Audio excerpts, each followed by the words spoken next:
Hello दोस्तों, तो इस वीडियो में हम लोग सीखने वाले हैं बहुपद किसे कहते हैं, बहुपद को कितने भागों में वर्गीकृत किया गया है, बहुपद की घात कैसे निकालते हैं, बहुपद के शून्यक कैसे ज्ञात किए जाते हैं तथा बहुपद के शून्यकों और गुणांकों के बीच में संबंध को कैसे दर्शाते हैं। ये सारी चीज़ हम लोग सीखने वाले हैं। और मैं आपको बताना चाहूँगा कि 99% लोगों को बहुपद कठिन टॉपिक लगता है, क्योंकि ज़्यादातर लोग इसे टुकड़ों में पढ़ने की कोशिश करते हैं। थोड़ा सा ट्रिकी होता है, जिसकी वजह से लोग इसे टुकड़ों में पढ़ने की कोशिश करते हैं। पर मैं आशा करता हूं कि इस वीडियो को देखने के बाद आपका बहुपद का कॉन्सेप्ट पूरा क्लियर हो जाएगा। तो इस वीडियो को लास्ट तक जरूर देखें। चलिए बढ़ते हैं आगे और ढूंढते हैं पहले प्रश्न का जवाब, बहुपद किसे कहते हैं। बहुपद की शुरुआत करने से पहले आइए जानते हैं थोड़ा कुछ बीजीय व्यंजक के बारे में। बीजीय व्यंजक तो आपने पहले पढ़ा ही है, कक्षा 9 में भी हमने, यानी कि क्लास 9th में चैप्टर 2 बहुपद पॉलिनोमियल्स में हमने बीजीय व्यंजक के बारे में पढ़ा था, जिसे हम इंग्लिश में एल्जेब्रिक एक्सप्रेशंस बोलते हैं। तो एल्जेब्रिक एक्सप्रेशन क्या होता है? एल्जेब्रिक एक्सप्रेशन बेसिकली दो चीज़ों से मिलकर बना होता है, जहाँ पे एक अचर राशि होती है और एक चर राशि होती है। अचर राशि क्या होती है? जो कि हमने गिनती देखी है, या फिर कह दीजिए अगर यहाँ पे x लिखा हुआ है, x के साथ कॉफिशिएंट आपको क्या देखने को मिल रहा है, यानी कि गुणांक, इसे हम क्या बोलते हैं? अचर पद बोलते हैं। अगर उदाहरण की बात करें तो यहाँ पे आप कुछ उदाहरण देख सकते हैं। इसे हम क्या बोलते हैं? गुणांक। और इसे क्या बोलते हैं? ये जो होता है, अचर नहीं, चर वाला पद होता है, तो इसे क्या बोलते हैं हम? चर। और इस गुणांक को इसे हम क्या बोलते हैं? अचर बोलते हैं, क्योंकि इसकी वैल्यू तो कभी बदल नहीं सकती। ये एक हमेशा ही एक रहने वाला है। जैसे यहाँ पे अगर बात करें तो 2 क्या हो जाएगा? अचर हो जाएगा, जबकि यहाँ पे x जो होगा वो क्या कहलाएगा? चर कहलाएगा। अब देखिए चर क्यों कहा जाता है इसे। अगर बात करें यहाँ पे 2x की, तो 2x, x की जगह पे अगर आप रखें 2, x की जगह पे आप क्या रखें? 2, तो ये वैल्यू आपको कितनी मिलने वाली है? 4 मिलने वाली है। अगर x की जगह पे आप रखें 8, तो यहाँ पे आपको क्या वैल्यू मिलने वाली है? यहाँ पे आपको 16 मिलने वाला है। इसलिए हम इसे चर बोलते हैं। क्यों चर बोलते हैं? क्योंकि ये अपनी वैल्यू बदल सकता है। अब देखिए यहाँ पे कुछ बीजीय व्यंजक दिए गए हैं, जैसे 2x, यहाँ पे x दिया गया है, इसका कॉफिशिएंट कितना होगा? गुणांक जिसे बोलते हैं 1 होगा। तो यहाँ पे अगर कोई आपसे पूछे, किसी ने आपसे सवाल किया कि यहाँ पे अचर पद क्या है, तो आप कह सकते हैं 1 है। अगर यहाँ पे पूछा जाए कि अचर पद क्या है, तो यहाँ पे ऋण 1/2, और यहाँ पे क्या है? ऋण 1 है। तो इस तरह से हमने बीजीय व्यंजक के बारे में सीख लिया है। अब आइए देखते हैं कि बहुपद क्या होता है। अगर बात करें यहाँ पे बहुपद के कुछ उदाहरणों की, तो यहाँ पे देखिए जैसे 2x दिया हुआ है, अगर इसकी बात करें तो ये हमारा बहुपद होगा। क्यों होगा? क्योंकि यहाँ पे देखिए अचर और चर से मिलकर यहाँ पर एक पद बन रहा है। तो एक पद है अगर, तो हम इसे क्या कहेंगे? एक पदी बहुपद कहेंगे। इन सब के बारे में अभी हम सीखने वाले हैं कि किसे एक पदी बहुपद कहा जाता है, किसे द्विपद बहुपद कहा जाता है। अब देखिए जैसे यहाँ पे x² है, यहाँ पे 2x, देखिए सभी पदों में आपको x देखने को मिल रहा है, यानी कि किसी भी चर के लिए आप देख रहे हैं यहाँ पे x⁻2 धन 2x, क्या देख रहे हैं आप यहाँ पे? ये भी एक बीजीय व्यंजक है अपने आप में, ये भी एक बीजीय व्यंजक है। इनके बीच में जोड़ घटाना ये सब हम लोग सीखते हैं, यही क्या कहलाता है? मिलकर बनाता है बहुपद। चलिए थोड़ा और आगे देखेंगे कि बहुपद की डेफिनेशन क्या होगी। जैसे जैसे आगे बढ़ते जाएंगे तो ये आपको क्लियर होता जाएगा। पर इन उदाहरणों की मदद से आप देख रहे हैं कि ये एक एक बीजीय व्यंजक, अगर इनकी बात करें तो ये जुड़कर क्या बना देते हैं? बहुपद, जहाँ पे बहुत सारे पद होते हैं। ऐसा नहीं कह सकते हैं कि बहुत सारे पद ही सिर्फ बहुपद कहलाते हैं। यहाँ पर तो एक पद है, फिर भी हम इसे बहुपद कहते हैं। तो ऐसा हम नहीं कहेंगे कि बहुत सारे पद मिलकर ही बहुपद बनाते हैं। चलिए तो अब देखते हैं बहुपद को किस प्रकार से वर्गीकृत किया गया है। तो बहुपद को 2 प्रकार से वर्गीकृत किया गया है। बहुपद का वर्गीकरण 2 तरह से किया गया है। एक तो पद के आधार पर कि कितने पद हैं, एक बहुपद में जितने पद होंगे उस हिसाब से हम बताते हैं। दूसरा बहुपद की घात के हिसाब से हम बताते हैं कि बहुपद किस प्रकार का है। तो आइए सबसे पहले बात करते हैं पद के हिसाब से। अगर हम बहुपद को नाम देना चाहें तो क्या नाम देंगे? जैसे अगर बात करें यहाँ पे, तो अगर आपके पास इन उदाहरणों की बात करें तो इसमें कितने पद देखने को मिल रहे हैं आपको? इसमें आपको एक पद देखने को मिल रहा है, इसलिए ये क्या हो जाएगा? एक पदी बहुपद हो जाएगा। जैसे यहाँ पे 2x की बात करें तो ये कितने पद देखने को मिल रहे हैं? एक पद देखने को मिल रहा है। इसके साथ धन 0 भी अगर आप लिख दें तो ये द्विपद नहीं हो सकता है, क्योंकि इसका तो कोई मतलब नहीं होगा। तो ये एक पदी बहुपद कहलाएगा। चलिए ये बेसिकली द्विपद है यहाँ पे। द्विपद लिखा हुआ है। द्विपद बहुपद क्या होता है? जिसमें दो पद हों, एज सिंपल एज एक पद ये एक पद ये, तो इसे हम क्या कह देंगे? द्विपद कह देंगे। तो यहाँ पे द्विपद का उदाहरण क्या है? एक्स स्क्वायर धन 2x, और कैसे लिख सकते हैं? 3x प्लस 2, और कैसे लिख सकते हैं? यहाँ पे x क्यूब प्लस 4। इस तरह से हम क्या लिख सकते हैं? द्विपद का उदाहरण लिख सकते हैं। चलिए अगर बात करें त्रिपद की, तो त्रिपद क्या होता है? ऐसा बहुपद जिसमें तीन पद हो, 1, 2 और 3। तो इसे हम त्रिपद के उदाहरण में लिख सकते हैं x क्यूब ऋण x की घात 2 धन 4x। ये क्या हो जाएगा? हमारा त्रिपद बहुपद हो जाएगा। ठीक उसी तरह से x स्क्वायर धन 2x धन 1, ये भी हमारा क्या कहलाएगा? त्रिपद बहुपद कहलाएगा। क्यों कहलाएगा? क्योंकि इसमें तीन पद हैं। तो इस तरह से आप पद के आधार पर बहुपद को बांटते हैं। आइए अब समझते हैं कि घात के आधार पर हम बहुपद को किस नाम से पुकारते हैं। तो आइए सबसे पहले समझते हैं कि बहुपद की घात क्या होती है। अगर बात करें यहाँ पे, इन्हीं उदाहरणों की बात करते हैं। जैसे कि यहाँ पे आपको उदाहरण देखने को मिल रहा है, यहाँ पे 2x जो कि हमने देखा था बहुपद के उदाहरण में, एक्स स्क्वायर धन 2x देखा था, सॉरी यहाँ पे 2x लिख लेते हैं, 2x देखा था। और क्या देखा था हमने? x क्यूब ऋण x स्क्वायर धन 4x, ये हमने देखा था। तो बहुपद की घात क्या होती है? x की उच्चतम घात। देखिए यहाँ पे भी x है, यहाँ पे भी x है, यहाँ। तो अगर पर्टिकुलर एक एक बहुपद की बात करें, 1, 2 और 3, इन तीनों बहुपदों में बात करें, तो इन तीनों बहुपद में जैसे इसकी बात करें तो x की उच्चतम घात क्या है? यहाँ पे x की उच्चतम घात है 1, क्योंकि अगर ऐसा लिखा हुआ है तो हमें पता है कि इसकी घात कितनी होती है? हमेशा 1 होती है। अगर यहाँ पे 2 लिखा हुआ है तो इसकी घात कितनी होती है? 1।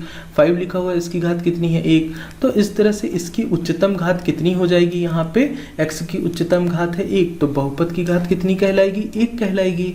ठीक उसी तरह से अब अगले वाले स्टेप में अगर देखें तो यहाँ पे आपको क्या देखने को मिल रहा है? यहाँ पे आप देख पा रहे हैं कि x की जो उच्चतम घात है, यहाँ पे x स्क्वायर देखने को मिल रहा है। तो x स्क्वायर में x की घात कितनी है? 2 है। तो इसे हम क्या कहेंगे? द्विघात बहुपद कहेंगे। और जिसकी घात 1 होती है उसे हम क्या बोलते हैं? रैखिक बोलते हैं। क्या बोलते हैं? रैखिक बोलते हैं। x की घात 1 थी तो हम इसे क्या बोल देंगे? रैखिक बहुपद। और जिसमें घात कितनी होगी? 2 होगी, तो उसे हम क्या बोलेंगे? द्विघात बोलते हैं। क्या बोलते हैं? द्विघात। ये थोड़ा सा इनपुट टूल की वजह से यहाँ पे ये द्विघात लिखा हुआ है। आप ऐसे भी लिख सकते हैं और आप ऐसे भी लिख सकते हैं, पर हम जनरली ऐसे लिखते हैं, द्विघात। तो यहाँ पे x स्क्वायर होने की वजह से इसकी घात कितनी हो जाएगी? 2 हो जाएगी। चलिए अब अगर इसकी बात करें तो ये कितना है? त्रिघात बहुपद है। क्यों है? क्योंकि देखिए यहाँ पे x की घात कितनी है? 1 है, यहाँ पे कितनी है? 2 है, और यहाँ पे कितनी है? 3 है इस पद की घात। तो इसलिए हम क्या कहेंगे? इस बहुपद की घात कितनी हो जाएगी? 3 हो जाएगी। कितनी हो जाएगी? 3 हो जाएगी। तो इसलिए ये त्रिघात बहुपद कहलाएगा हमारा। तो इस तरह से हमने देखा कि हम बहुपद को क्या बुलाते हैं। आप चाहें तो इसका स्क्रीनशॉट भी ले सकते हैं, इन उदाहरणों को अपनी कॉपी पे लिख सकते हैं। आइए कुछ और बातें जानते हैं जो आपको जाननी जरूरी है। अब देखिए अगर बात करें बीजीय व्यंजक की, तो हमने क्या देखा कि बहुपद जो है वो बीजीय व्यंजक से बना है। लेकिन क्या हम हर एक बहुपद को बीजीय व्यंजक बोल सकते हैं या नहीं? यहीं से आपकी परिभाषा निकल कर आती है बहुपद की।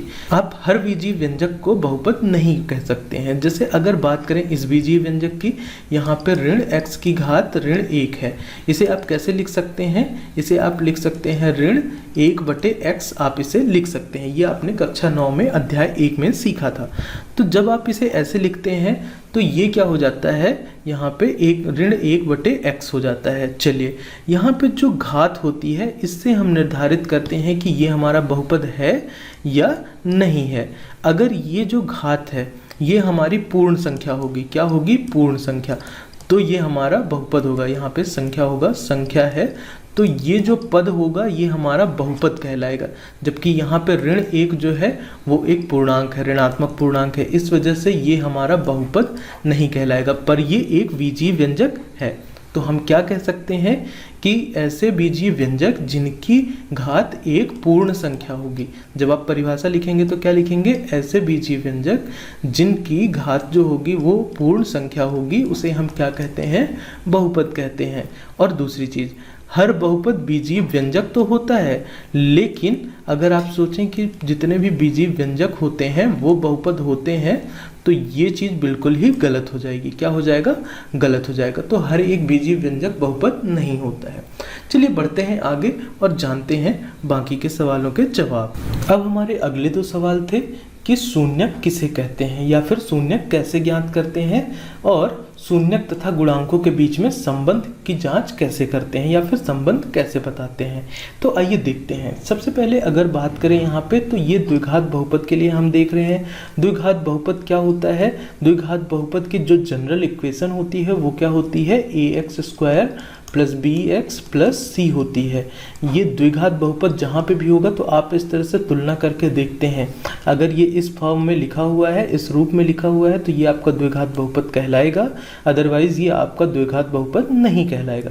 आइए, तो ये तो हमारा द्विघात बहुपद है, क्योंकि देखिए ax² a की जगह पे क्या है? 1 है, और यहाँ पे bx b की जगह पे 7 है, और c की जगह पे क्या है? 10 है, इसलिए हमारा ये द्विघात बहुपद कहलाएगा। चलिए आगे बढ़ते हैं। अब हमें क्या निकालना है? शून्यक निकालना है।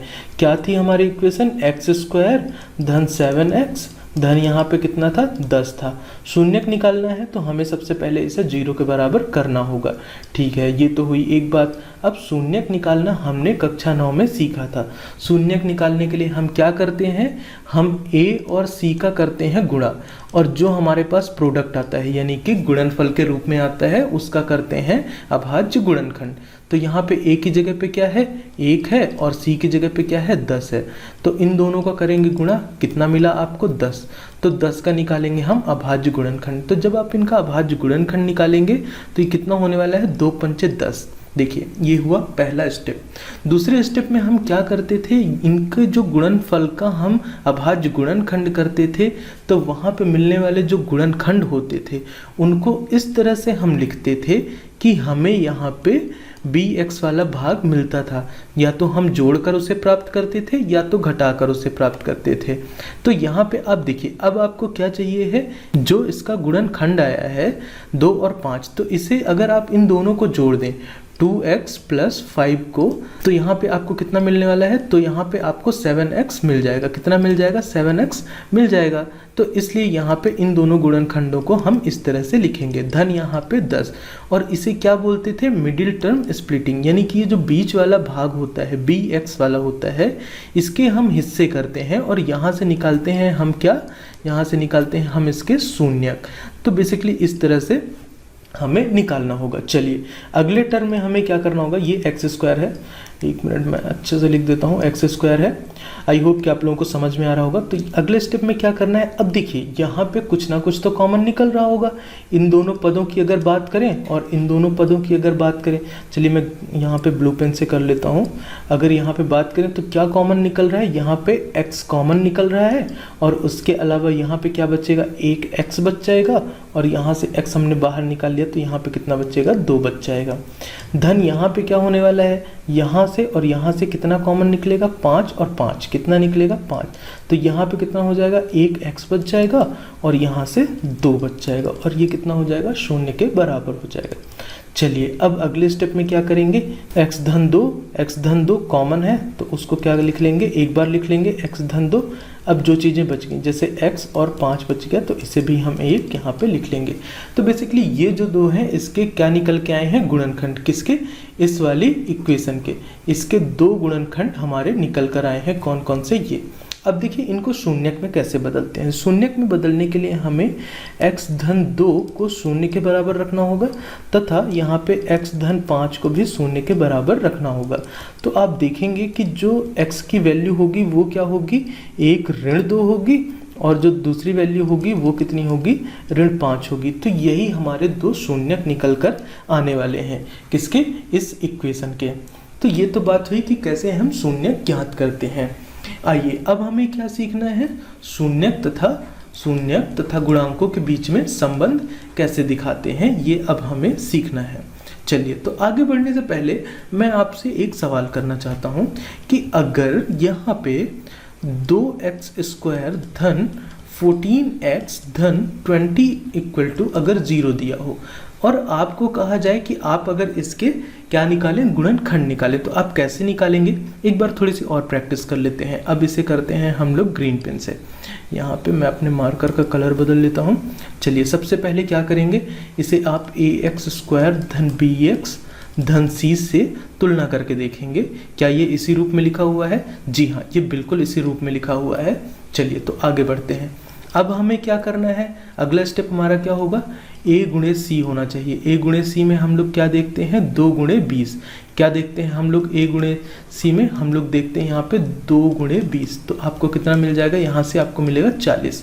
अब 40 का करना है हमें अभाज्य गुणनखंड। तो जब आप 40 का अभाज्य गुणनखंड करते हैं तो कितना होगा, 2, और यहाँ पे कितना आ जाएगा 20, 2, यहाँ पे कितना आएगा 10, 2, और यहाँ पे कितना आ जाएगा 5 आ जाएगा। तो इस तरह से आप इसका अभाज्य गुणनखंड करते हैं। अब अभाज्य गुणनखंड करने के बाद ये वाला जो पद है आपको मिलेगा इनके योग या फिर घटाने से। तो सबसे पहले तो इसे लिख लेते हैं 2x² धन या फिर ऋण, देखते हैं क्या बनता है। अभी यहाँ से क्या होने वाला है, 5 दूनी 10 और 2 दूनी 4। तो यहाँ से आप धन, यहाँ से क्या लिख सकते हैं, 4x लिख लेते हैं यहाँ पे 4x। ऐसा ज़रूरी नहीं है कि आपको यहाँ पे 4x लिखना है और 10x यहीं पे लिखना है। आप चाहें तो इसे ऐसे भी लिख सकते हैं। पहले बड़ी संख्या को लिखिए 10x धन यहाँ पे क्या होगा 4x। यहाँ से आपको दोनों चीज़ें क्लियर हो जाएंगी। यहाँ पे हम लोग बड़ी संख्या को पहले लिख रहे हैं, यहाँ पे हमने छोटी संख्या को पहले लिखा था, तो ये चीज़ें आपकी क्लियर हो जाएंगी। देखिए 10x धन 4x धन यहाँ पे कितना होगा 20 होगा, और बराबर किसके होगा, 0 के। अगले स्टेप में हम लोग क्या करेंगे, अब देखिए कॉमन निकालना है। तो यहाँ पे 2 और 2 दोनों में कॉमन है, क्योंकि 2 पंचे 10 होता है, और x भी दोनों में कॉमन है। तो हम लोग 2x को क्या करते हैं, बाहर निकाल लेते हैं। उसके बाद यहाँ से क्या बचेगा, x बचेगा, धन कितना बचेगा, 5 बचेगा। ठीक है, अब यहाँ से क्या निकल रहा है, 4, 4 पंचे 20, तो 4 कॉमन आ रहा है, और यहाँ से x धन 5 यहाँ से भी बाहर निकल रहा है। चलिए अब उसके बाद अगले स्टेप में क्या करेंगे, अगले स्टेप में आप देखेंगे कि यहाँ पे x धन 5 हमारे पास दोनों में है, तो इसे हम कॉमन ऐसे लिख लेंगे, और ये 2x + 4 जो होगा वो हमारा एक फैक्टर आ जाएगा, यानी कि गुणनखंड एक ये हो जाएगा। चलिए अब क्या करना है, शून्यक। शून्यक के लिए हम क्या करेंगे, यहाँ पे x धन 5 को एक बार 0 के बराबर दिखाएंगे, x धन 5 को एक बार 0 के बराबर दिखाएंगे, और एक बार 2x + 4 को भी हम 0 के इक्वल दिखाएंगे।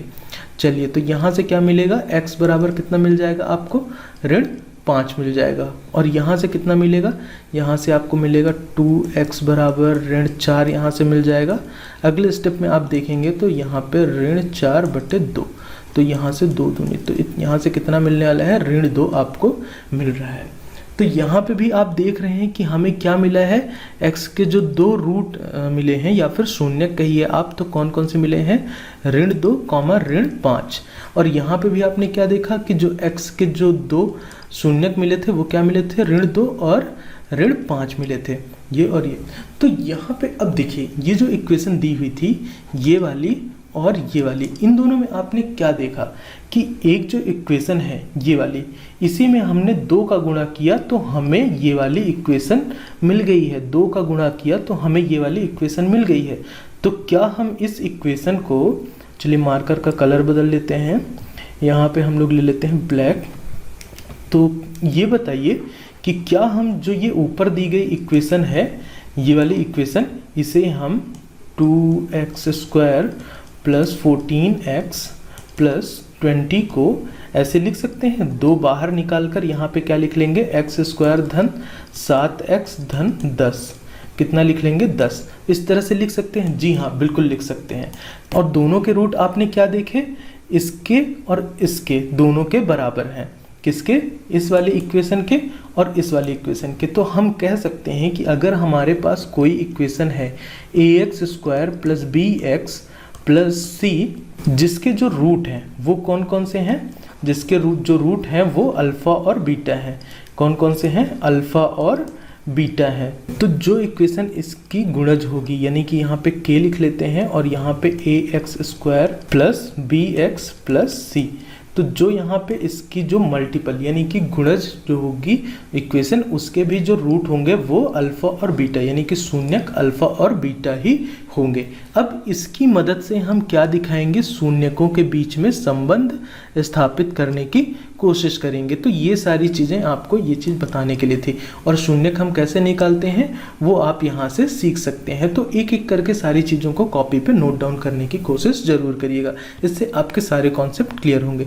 तो सबसे पहले हम लोग यहाँ पे लिख लेते हैं कि हम लोगों ने क्या सीखा है। हमने सीखा है कि जो एक क्वाड्रेटिक इक्वेशन होती है, जो एक क्वाड्रेटिक इक्वेशन यानी कि द्विघात बहुपद होता है, वो क्या होता है, ax स्क्वायर धन bx धन c के रूप का होता है। और अगर इसके जो शून्यक है, जहाँ पे सबसे पहले एक चीज़ जरूरी क्या होती है इसके द्विघात होने के लिए, कि जो a होता है वो हमारा शून्य के बराबर नहीं होता है। और मान लेते हैं कि अल्फा और जो बीटा है इसके क्या है, ये दोनों क्या है, शून्यक है। क्या है, शून्यक है। तब हमें ये पता होना चाहिए कि इन शून्यकों को हम x ऋण अल्फा और x ऋण बीटा लिख सकते हैं, ये हमें पता होना चाहिए। ये बहुत बेसिक सा कॉन्सेप्ट है, ये समझने वाली बात है, तभी आप इसे 0 के बराबर दिखाएंगे। क्योंकि अगर x ऋण अल्फा है और आप इसे 0 के बराबर दिखाते हैं तो यहाँ से कितना हो जाएगा, x बराबर अल्फा मिलता है। या फिर कह दीजिए x बराबर अल्फा है तो आप इसे जब एक तरफ लाते हैं तब ये शून्य के बराबर होता है। तो ये बेसिकली छोटा सा कॉन्सेप्ट है, इतना कोई रॉकेट साइंस नहीं है, हार्ड नहीं है, तो आप इसे इस तरह से समझ सकते हैं। चलिए, तब आप कैसे बनाते हैं कोई भी इक्वेशन। इक्वेशन क्या है आपकी, आपको पता है ax square plus bx plus c है। और ये कैसे बनी होगी, जब हमारे पास जो दो इसके गुणनखंड हैं उसका हम कर दें गुणा x ऋण अल्फा और x ऋण बीटा। कितने का, x ऋण अल्फा और x ऋण बीटा का कर दें गुणा, तो हमें वही इक्वेशन मिल जाएगी। और यहाँ पे k एक कांस्टेंट भी रखते हैं। याद है आपको, हमने पिछले पार्ट में क्या सीखा था कि यहाँ पे जो था तो यहाँ पे x स्क्वायर धन 7x धन यहाँ पे 10, और साथ ही साथ हमने 2x स्क्वायर और यहाँ पे 14x धन यहाँ पे 14x होगा, क्या होगा 14x और यहाँ पे 20। इन दोनों के जो हमारे शून्यक थे सेम देखे थे, इस वजह से हमें यहाँ पे k लिखना ज़रूरी होता है। अगर ये वाली इक्वेशन होगी तो k की जगह पे कितना आ जाना है, 1 आ जाना है। और अगर ये वाली इक्वेशन नहीं होगी तो k की जगह पे 2 आ जाना है। तो इस तरह से हम सीखते हैं। तो सबसे पहले अगर बात करें यहाँ पे संबंध की, तो अब आइए इसे सॉल्व करते हैं, दोनों का गुणा करते हैं। k को सबसे पहले तो साइड में लिख लेते हैं। अब देखिए, इक्वल का साइन यहाँ पे लिख लेते हैं जिससे कोई कंफ्यूजन ना हो। अब x का गुणा जब इसमें करेंगे तो कितना हो जाएगा, x स्क्वायर हो जाएगा। फिर x का गुणा बीटा में करेंगे तो यहाँ पे कितना होगा, ऋण x और बीटा हो जाने वाला है। अब ऋण अल्फा का करेंगे कितना हो जाएगा, ऋण अल्फा x हो जाएगा, या फिर x अल्फा आप ऐसे इसे लिख सकते हैं। उसके बाद अगर अल्फा और बीटा दोनों ऋणात्मक है तो यहाँ पे धनात्मक अल्फा और बीटा आने वाला है। ठीक है, यहाँ पे बड़ा वाला ब्रैकेट लगा लेते हैं। चलिए, अगले स्टेप में क्या होने वाला है, अगले स्टेप में अगर हम k का कर देते हैं गुणा। चलिए, k का गुणा करने से पहले एक स्टेप और कर लेते हैं, बिल्कुल बेसिक से समझ लेते हैं। तो यहाँ पे अब क्या होगा, यहाँ पे x कॉमन ले लीजिए इन दोनों में से, तो यहाँ पे कितना मिलेगा, अल्फा प्लस बीटा मिलेगा।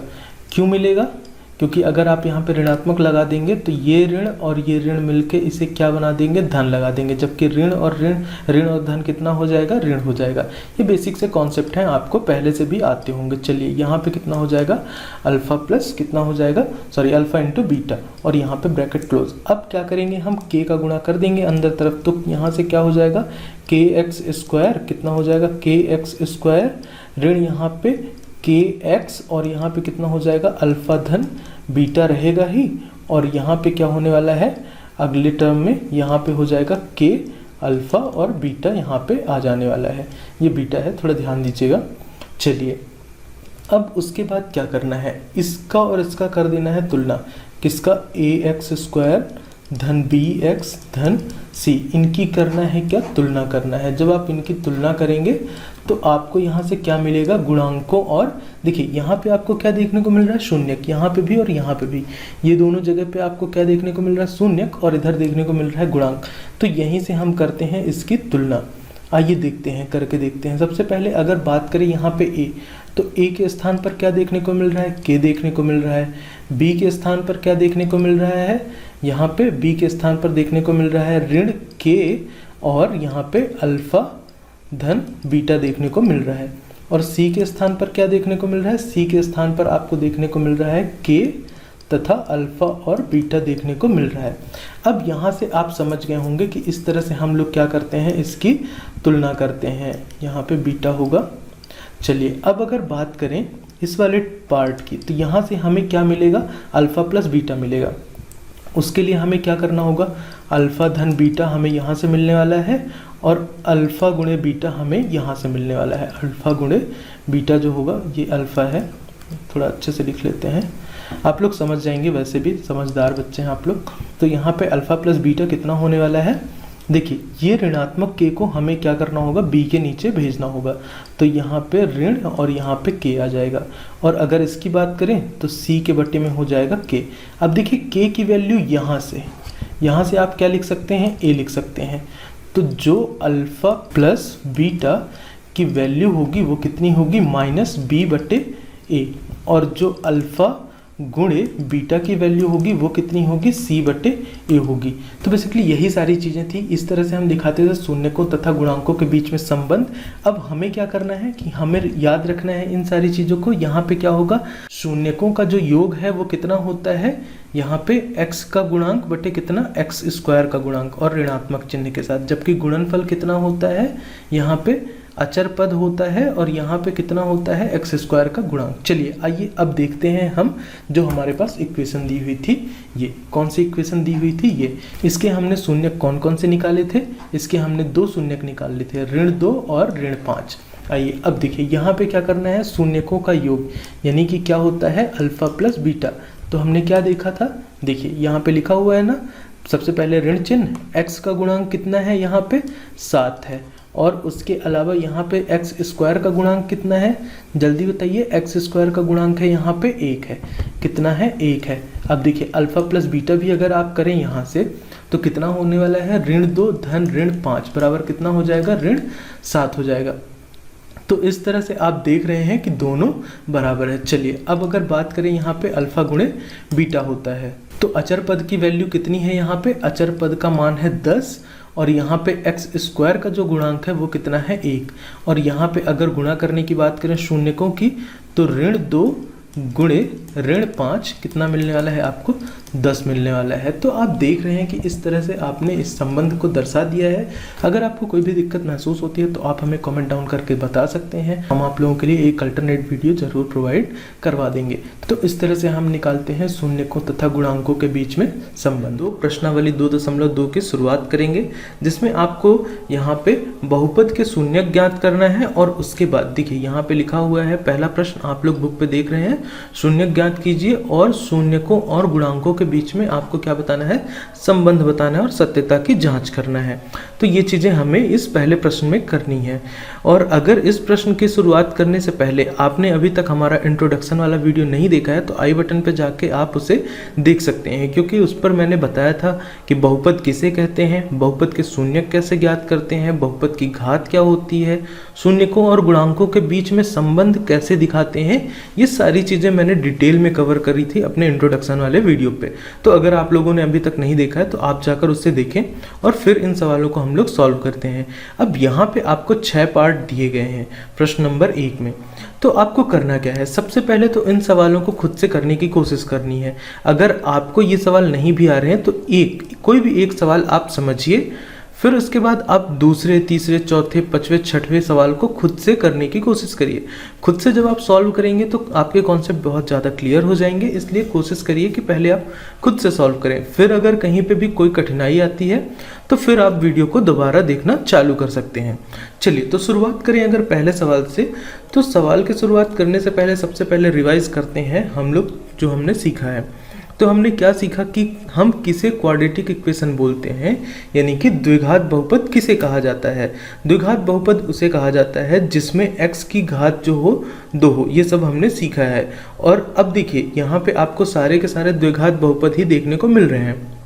अल्फा और बीटा जो बहुपद के शून्यक हैं और उनके बीच में क्या संबंध क्या होता है, यहाँ पे हमने सीखा था कि अल्फा प्लस बीटा कितना होता है -b/a। b क्या है, गुणांक क्या होते हैं a b c, ये जो होते हैं गुणांक होते हैं। तो अल्फा प्लस बीटा बराबर कितना होता है -b/a होता है, b/a। चलिए, और इसी तरह से इनके गुणनफल का भी हम लोग क्या देखते हैं, संबंध देखते हैं। तो जब इनके गुणनफल की बात होती है तो इनका गुणनफल कितना होता है c/a, यानी कि कांस्टेंट वाला पद जो होता है अचर पद बटे कितना, ये x² का गुणांक। चलिए, तो अब बढ़ते हैं आगे। सबसे पहले निकालेंगे अल्फा और बीटा की वैल्यू। तो पहला काम क्या होगा, हमारा पहला काम होगा यहाँ पे शून्यक ज्ञात करना। तो शून्यक कैसे ज्ञात करते हैं, ये हमने पिछले वीडियो में सीखा था। तो सबसे पहले यहाँ पे अपनी इक्वेशन लिख लेते हैं, x² - 2x - 8 = 0। हमें शून्यक निकालना है तो हम यहाँ पे 0 लिखेंगे, 0 के बराबर। अब देखिए क्या करना होगा, जब आप आगे बढ़ेंगे तो हमने सीखा था कि शून्यक निकालने के लिए जब आप मिडिल टर्म को स्प्लिट करते हैं, बांटते हैं, तो इसे क्या बोलते हैं, जैसे 8 और इसका करते हैं गुणा, a और c का गुणनफल होता है, ये क्या होता है a गुणे c का गुणनफल होता है, और इसका हम लोग करते हैं क्या, अभाज्य गुणनखंड। तो क्या आएगा यहाँ पे 2 चौके 8, 2 से शुरुआत होगी सबसे छोटी विषम संख्या से, 2 चौके 8 हो गया, फिर यहाँ पे 2 दूनी 4। तो इसका जो गुणनखंड है वो कितना है 2 2 2, 2 गुणे 2 गुणे 2। तो अब देखिए यहाँ से आपको करना क्या होगा कि जो ये बीच वाला नंबर है ना ये, तो इस पद के लिए आपको क्या करना होगा, इनके योग, इसका जो गुणनखंड आया है इसका योग, या फिर जो घटाएंगे हम यहाँ पे, तो हमें कितना मिलना चाहिए ऋण 2। तो आप देखेंगे कि ऋण 4 में जब आप धन 2 को जोड़ेंगे तो आपको कितना मिलेगा ऋण 2। तो यानी कि यही 2 गुणनखंड होने वाले हैं जहाँ से हमें ये मिलेगा। तो अगले स्टेप में हम लोग क्या करेंगे, चलिए, तो यहाँ पे x², अब क्या करेंगे हम लोग, यहाँ पे 2x कैसे मिला था अभी हमने देखा ना, धन 2x होगा।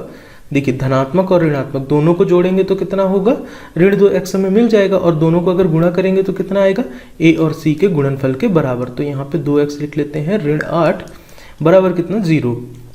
चलिए, अब अगर आगे बात करें तो यहाँ पे इन दोनों टर्म में, इसमें और इसमें आपको क्या कॉमन देखने को मिल रहा है, x कॉमन देखने को मिल रहा है। तो हम यहाँ पे लिख लेंगे x, और यहाँ पे क्या होगा x ऋण 4 यहाँ पे बचने वाला है।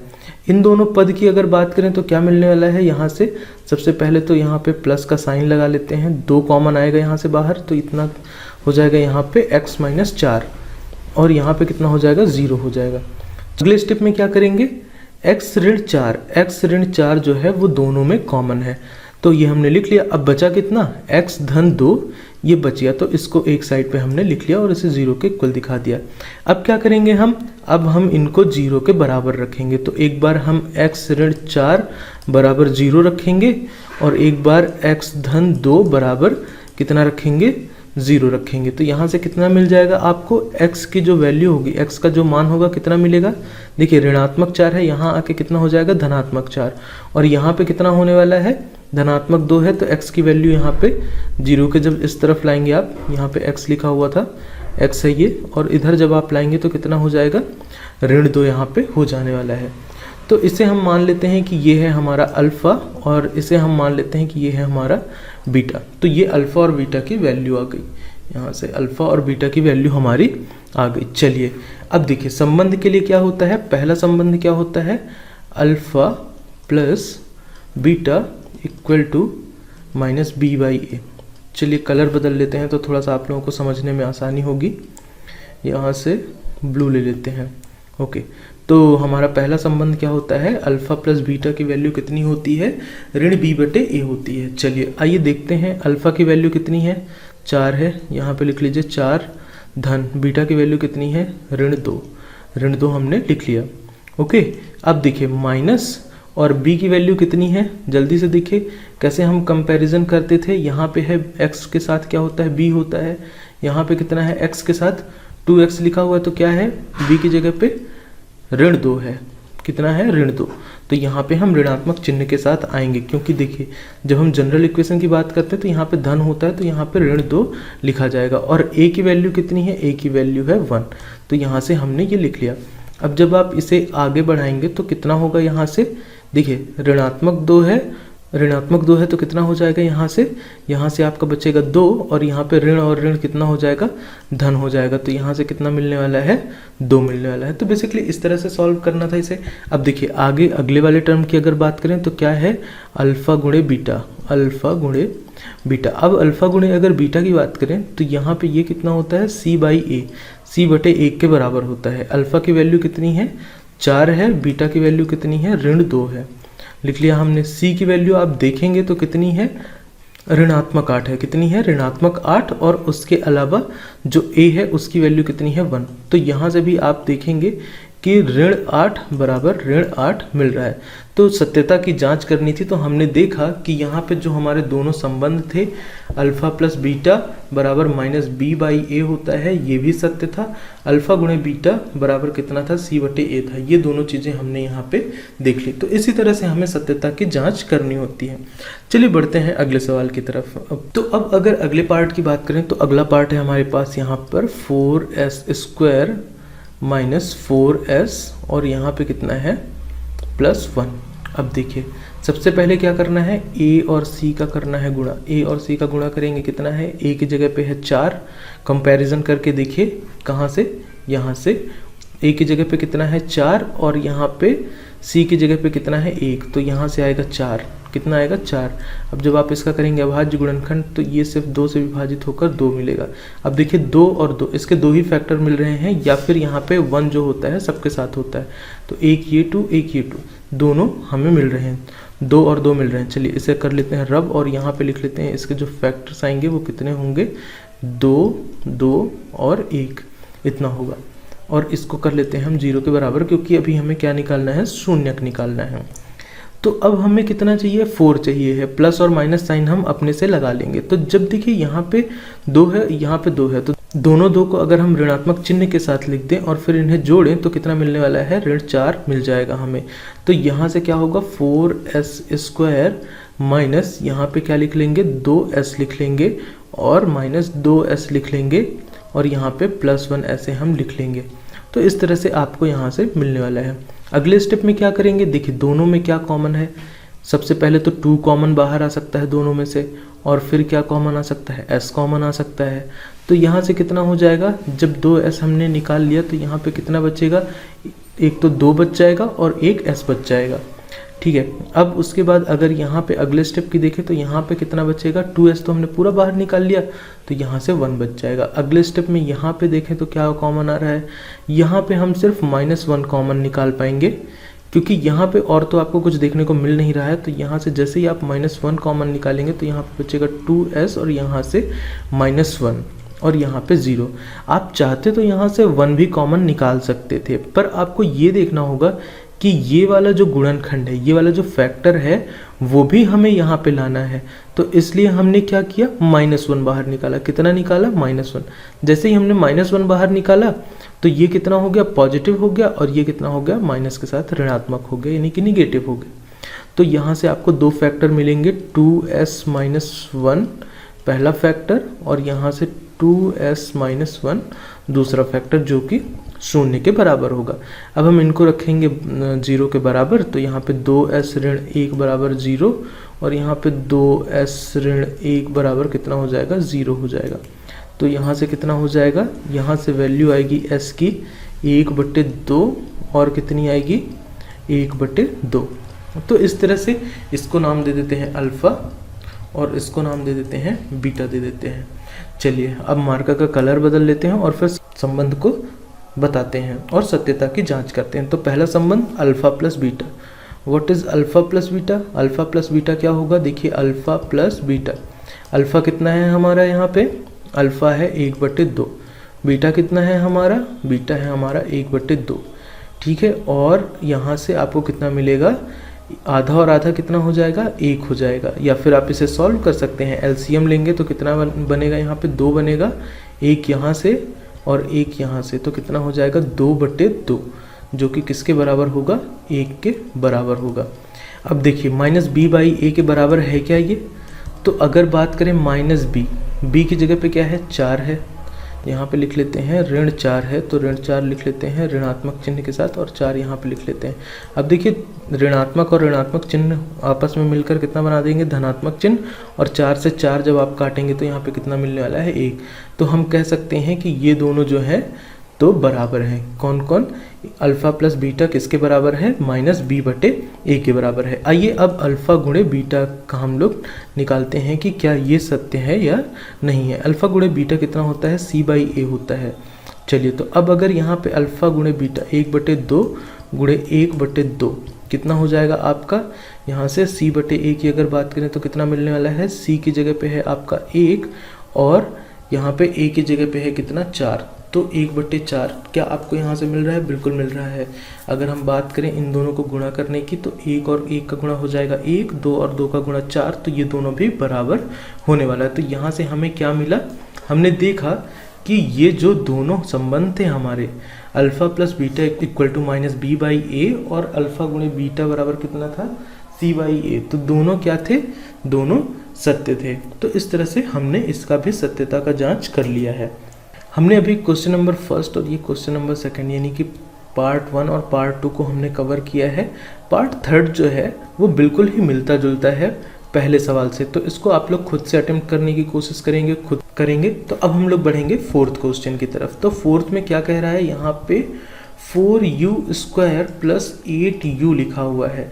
अब देखिए आप लोगों के मन में एक सवाल तो आ रहा होगा यहाँ पे कि जो ये 8u है, यहाँ पे कांस्टेंट वाला पार्ट तो कुछ है ही नहीं है, तो अब हमें क्या करना पड़ेगा, अब कैसे निकालेंगे हम लोग कॉमन, कैसे करेंगे a और c का गुणा।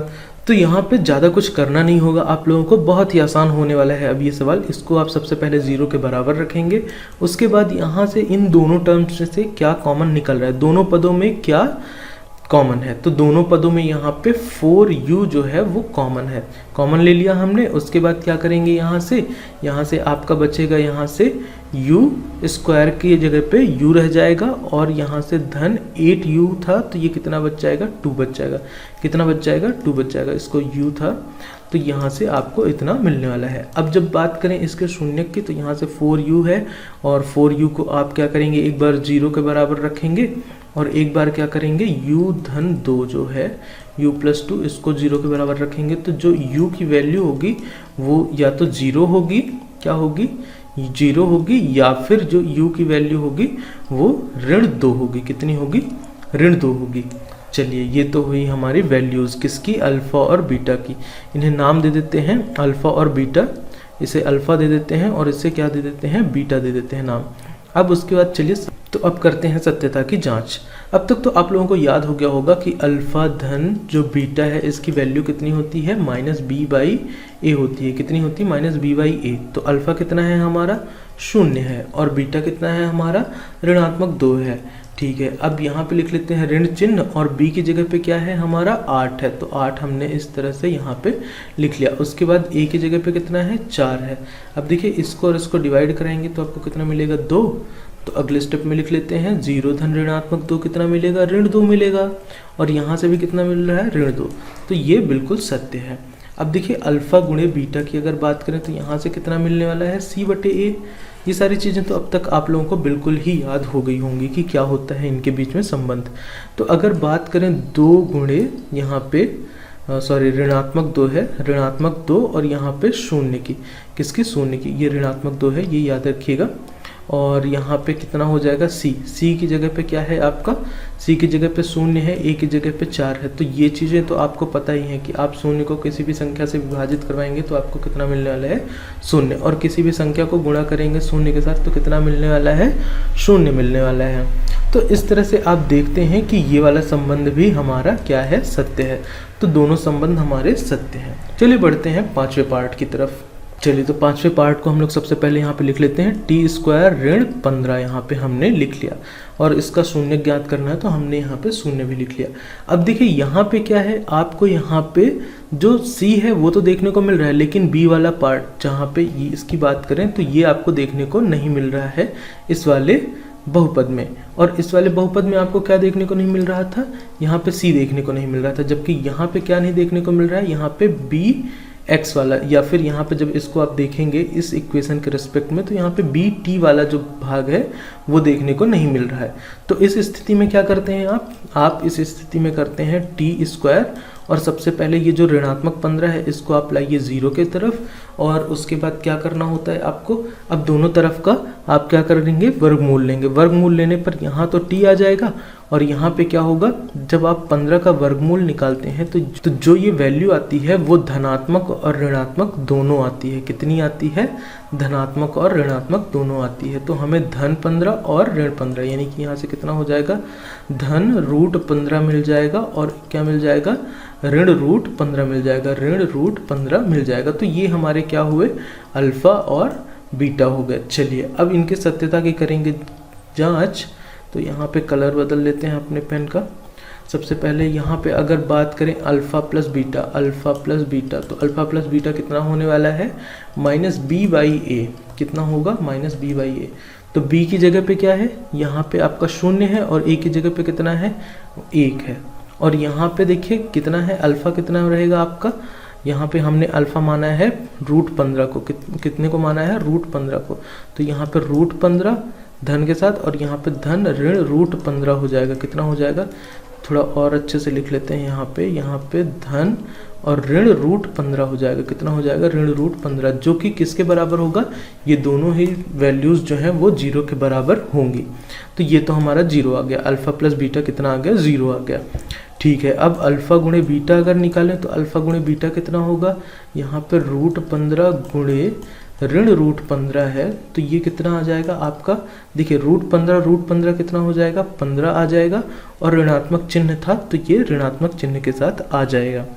चलिए अब यहाँ पे देखते हैं ये किसके बराबर होता है, c बटे a के। तो c की जो वैल्यू है वो कितनी है, ऋण 15 है, और जो a की वैल्यू है वो कितनी है, 1। तो यहाँ से भी आपको कितना देखने को मिल रहा है, 15 देखने को मिल रहा है। तो बेसिकली इस तरह से सॉल्व करना था इस सवाल को।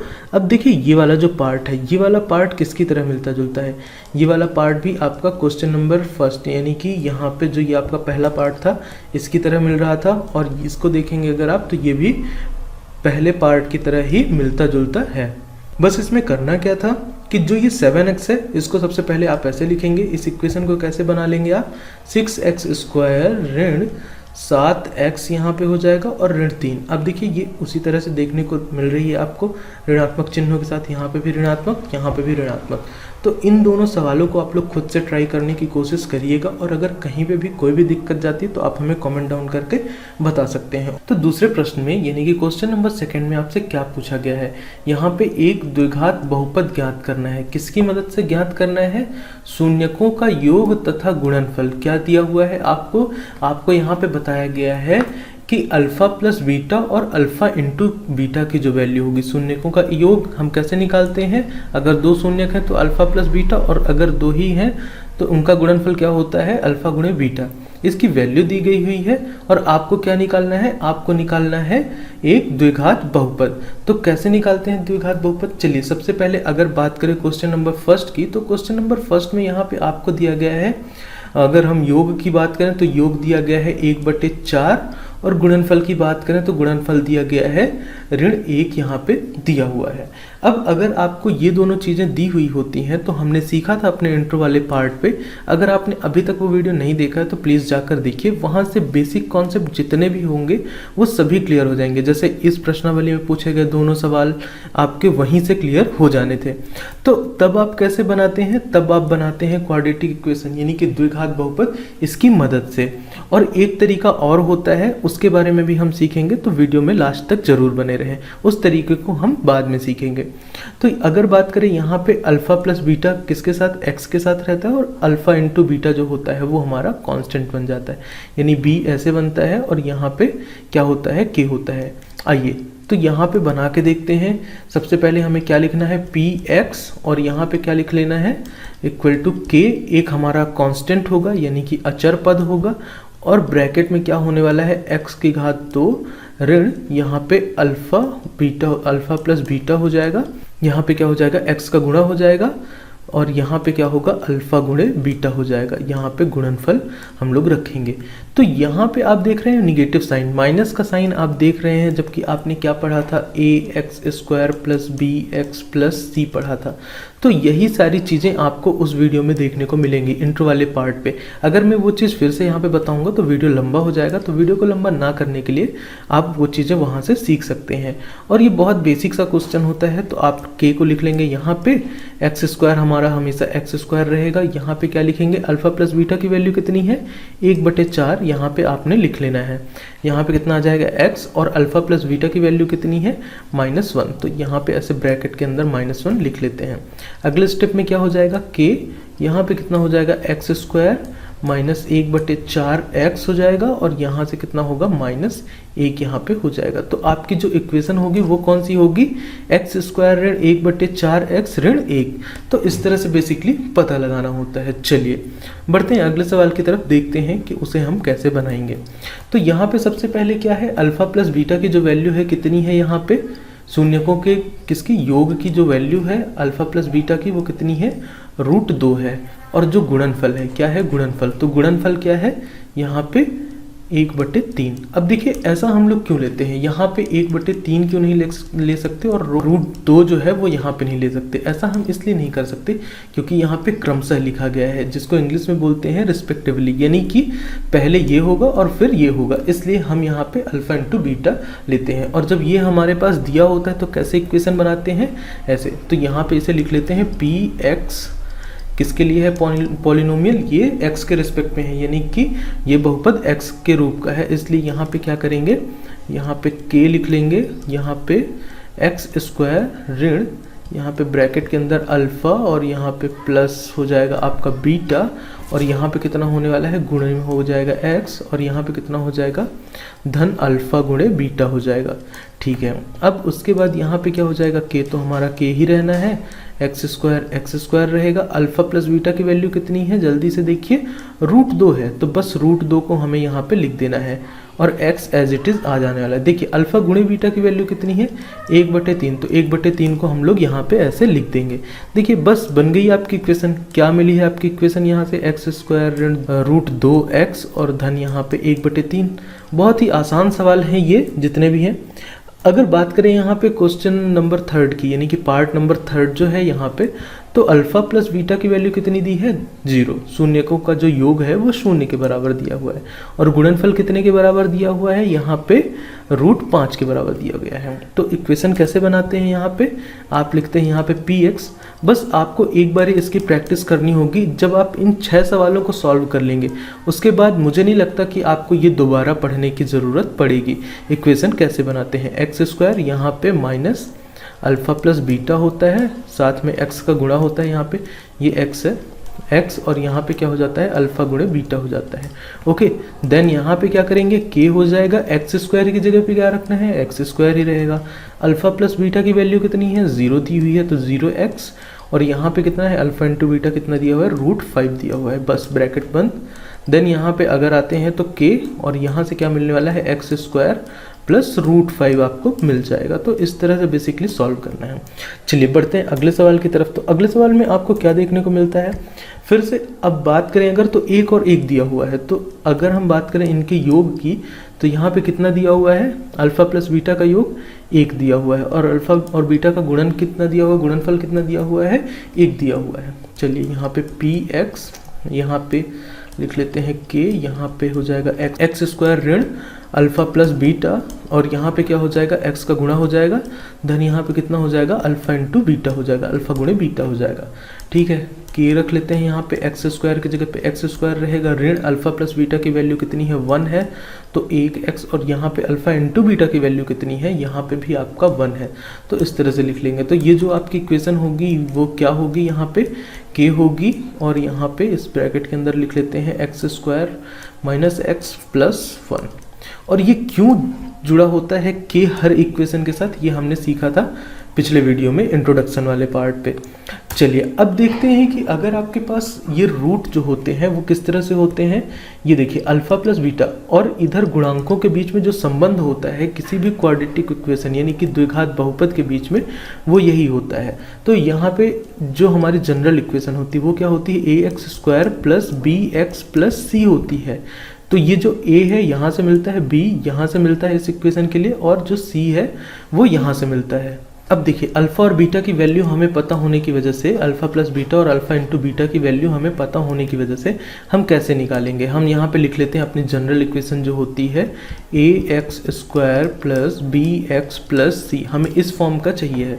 तो अगर हमें ए बी और सी की वैल्यू पता लग जाए तो हम बस अपनी इक्वेशन बना लेंगे। तो यही होता है दूसरा तरीका।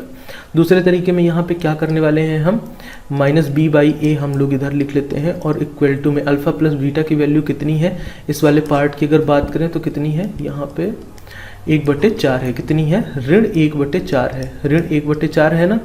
अब देखिए कंपैरिजन करके देखते हैं कि दोनों बटे के रूप में है, भिन्न है, माइनस माइनस। चलिए तो यहाँ से b की वैल्यू कितनी आ जाएगी, माइनस और माइनस को छोड़ दें तो कितना आ जाएगा, b की जगह पे क्या है 1 है और a की जगह पे कितना है 4 है। तो इस तरह से आप कंपैरिजन करके निकाल सकते हैं कि जो यहाँ से a की वैल्यू आई है और v की वैल्यू आई है, a की वैल्यू कितनी आई है आपकी, a की वैल्यू आई है आपकी 4, कितनी आई है 4, और जो b की वैल्यू है वो कितनी आई है 1 आई है। ठीक उसी तरह से अगर बात करें यहाँ पे इस वाले पार्ट की, तो इसमें क्या होगा, आप इसका स्क्रीनशॉट भी ले सकते हैं। अगर मैंने रब कर दिया, आप लोगों ने नोट डाउन नहीं किया तो आप इसका स्क्रीनशॉट ले सकते हैं। c/a और यहाँ पे कितना है, यहाँ पे भी है 1/4। तो देखिए a की वैल्यू यहाँ से कितनी मिल रही है, a की वैल्यू मिल रही है 4 और c की वैल्यू कितनी मिल रही है 1। तो यहाँ से आप देखें a की वैल्यू तो हमने पहले ही नोट डाउन कर ली है और c की वैल्यू बस और लिखनी है, तो c की वैल्यू कितनी हो जाएगी 1।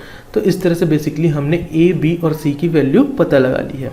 तो यहाँ पे क्या होगा, अब एक्स स्क्वायर a की जगह पे क्या रख देंगे, 4 रख देंगे, और यहाँ पे b की जगह पे कितना रख देंगे, 1 रख देंगे, और यहाँ पे क्या हो जाएगा x भी होगा, सॉरी यहाँ पे x भी होगा, और यहाँ पे c की जगह पे कितना हो जाएगा 1 हो जाएगा। यही होगी हमारी क्वाड्रेटिक इक्वेशन यानी कि द्विघात बहुपद। तो कैसे लिखेंगे, 4x² प्लस x प्लस 1।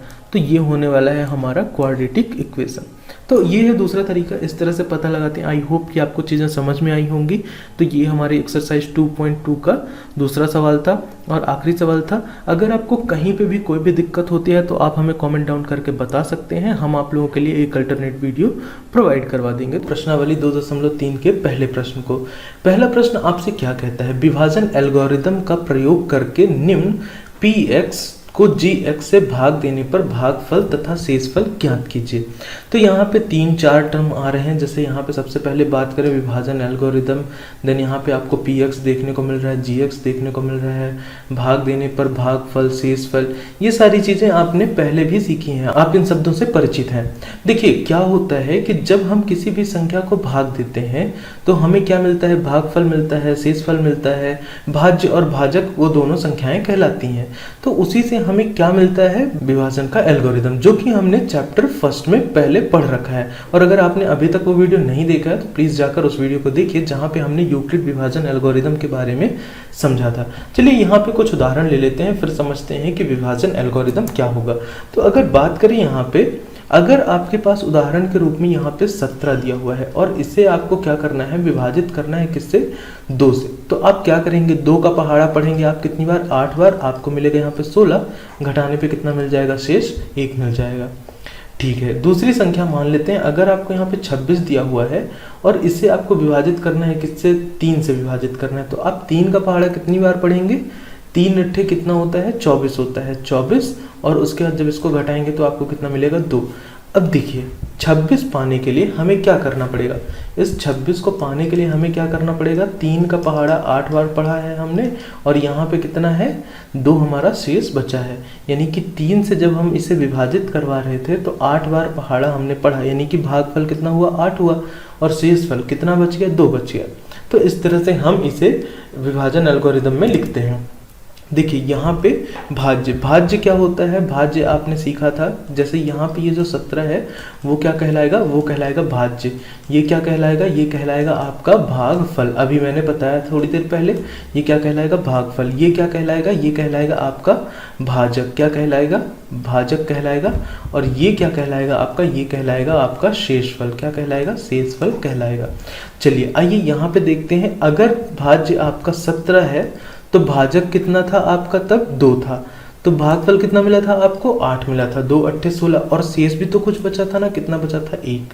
तो इसी तरह से हम देखते हैं यहाँ पे px यानी कि बहुपदों के लिए। तो बहुपद के केस में क्या होता है कि हम एक बहुपद को एक बहुपद से ही विभाजित करते हैं।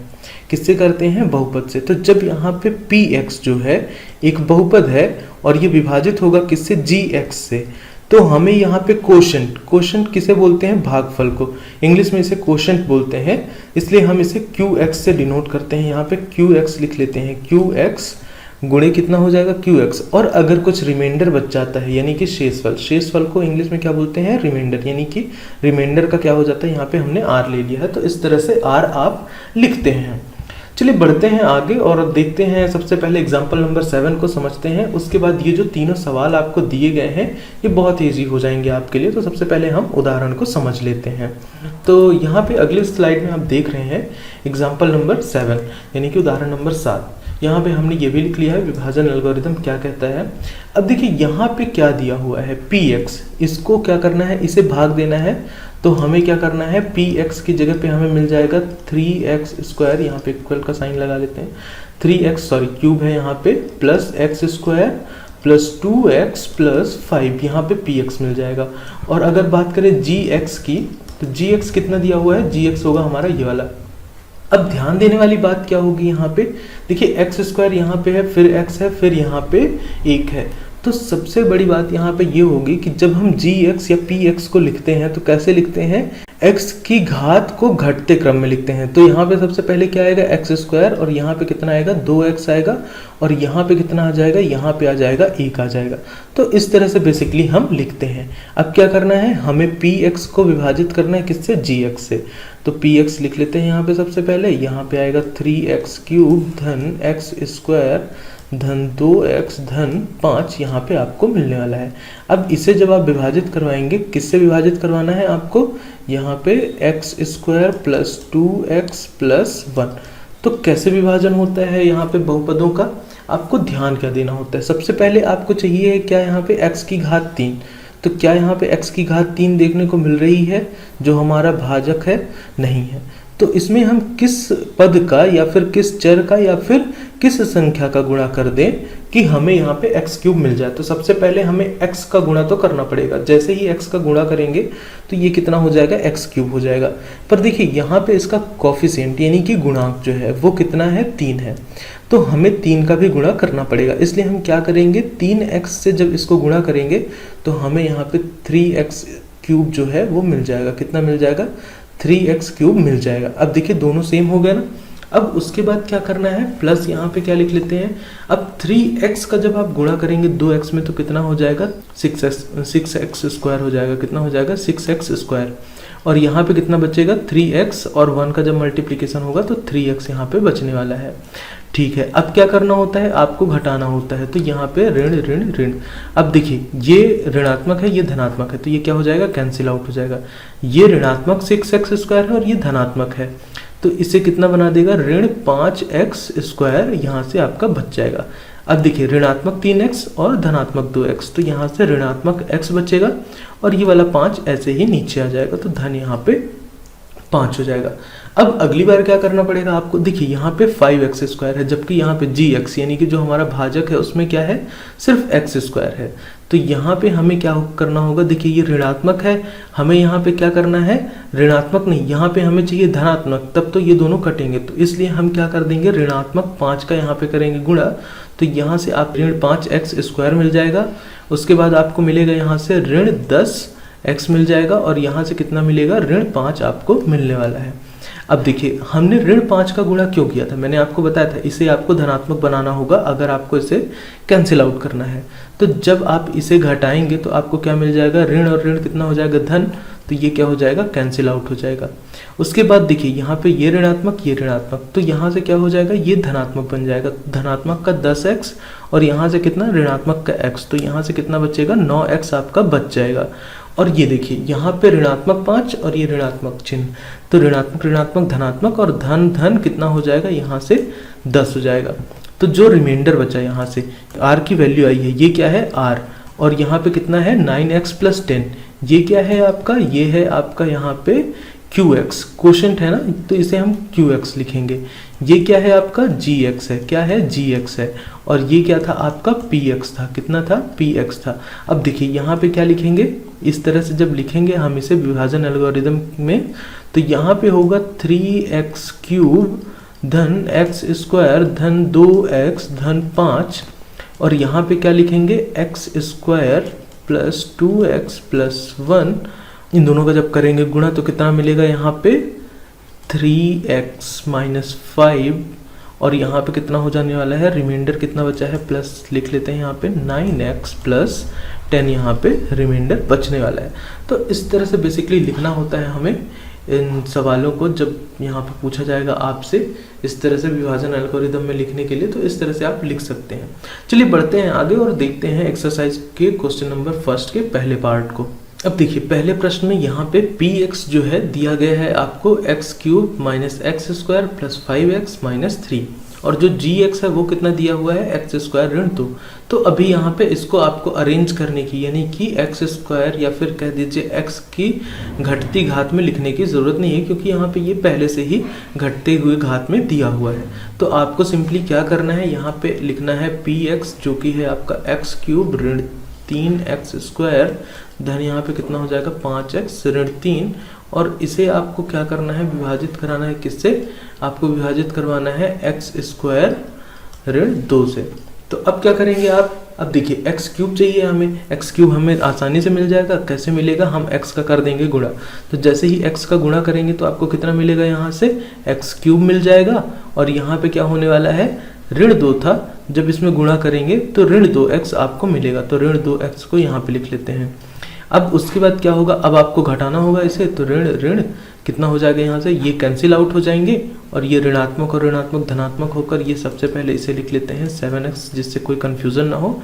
और इसके सामने क्या था, शून्य था, कुछ भी नहीं है, इसका मतलब शून्य है, तो ये ऋणात्मक 3x², कितना है ये, ऋणात्मक का 3x² ऐसे ही नीचे आ जाएगा। ऋण यहाँ पे कितना है, 3 है। अब देखिए x² तो यहाँ पे दिया हुआ है, ऋण 2 दिया हुआ है, हमें क्या चाहिए, यहाँ पे हमें चाहिए है ऋणात्मक का 3x² चाहिए है, तभी जाकर जब हम घटाएंगे तो ऋण और ऋण धन होकर ये घट जाने वाला है। तो यहाँ पे क्या करेंगे, ऋण 3 का कर देंगे गुणा, कितने का, ऋण 3 का, धनात्मक 6 मिलने वाला है। उसके बाद यहाँ पे ऋण, यहाँ पे ऋण, तो कितना हो जाएगा, ऋणात्मक और ऋणात्मक कितना हो जाएगा, धनात्मक हो जाएगा यहाँ पे, तो यहाँ से ये कैंसिल आउट हो जाएगा। 7x आपका ऐसे ही एज इट इज़ नीचे आ जाएगा, तो यहाँ पे लिख लेंगे 7x लिख लेंगे, और यहाँ पे देखिए ऋण और ऋण यहाँ पे कितना हो जाएगा, ऋण 9 आपको यहाँ से मिलने वाला है। अब आपको क्या पता लगाना था, भागफल पता लगाना था, जिसे हम qx से डिनोट करते हैं, और शेषफल जिसे कि हम rx से डिनोट करते हैं। तो rx की वैल्यू यानी कि रिमाइंडर, शेषफल कितना आया है, 7x ऋण 9 आया है, और qx की अगर बात करें तो qx क्वोशंट कितना आया है आपका, x ऋण 3 आया है। तो इस तरह से आप लिखेंगे। बाकी आप जब इसे लिखेंगे, लास्ट स्टेप आपका क्या होगा, px बराबर qx, सॉरी पहले gx लिख लेते हैं, gx गुणे qx लिखेंगे इस तरह से, और यहाँ पे क्या लिख लेंगे, धन में r, ऐसे लिखकर आप यहाँ पे सॉल्यूशन को एंड कर सकते हैं। तो बेसिकली इस तरह से लिखना है। चलिए बढ़ते हैं अगले सवाल की तरफ। अगला पार्ट है आपके पास, यहाँ पे देखिए, यहाँ पे क्या दिया हुआ है, यहाँ पे आपको px कितना दिया हुआ है, ये दिया हुआ है, और gx जो है इतना दिया हुआ है। क्या ये x की घटती घात में है, नहीं है, तो हम सबसे पहले px और gx को x की घटती घात में लिखते हैं। ये वाला तो है लेकिन gx नहीं है, तो यहाँ पे क्या करेंगे, x की घात 4 ऋण 3x² धन 4x धन 5, और इसे क्या करना है, इसे करना है विभाजित, किससे करना है, x²। अब उसके बाद क्या लिखेंगे, ऋण x लिखेंगे, और धन कितना लिख लेंगे, 1 लिख लेंगे। अब देखिए क्या करना है, x की घात 4 चाहिए, तो अगर हम इसे x की घात 2 से गुणा करा दें तो कितना मिल जाएगा, x की घात 4 मिल जाएगा। देखिए यहाँ पे x की घात 4 मिल जाएगा। लेकिन अगले ही स्टेप में आप देखेंगे कि यहाँ पे क्या होने वाला है, x की घात 2, x की घात 2, x की घात 4 हो गया।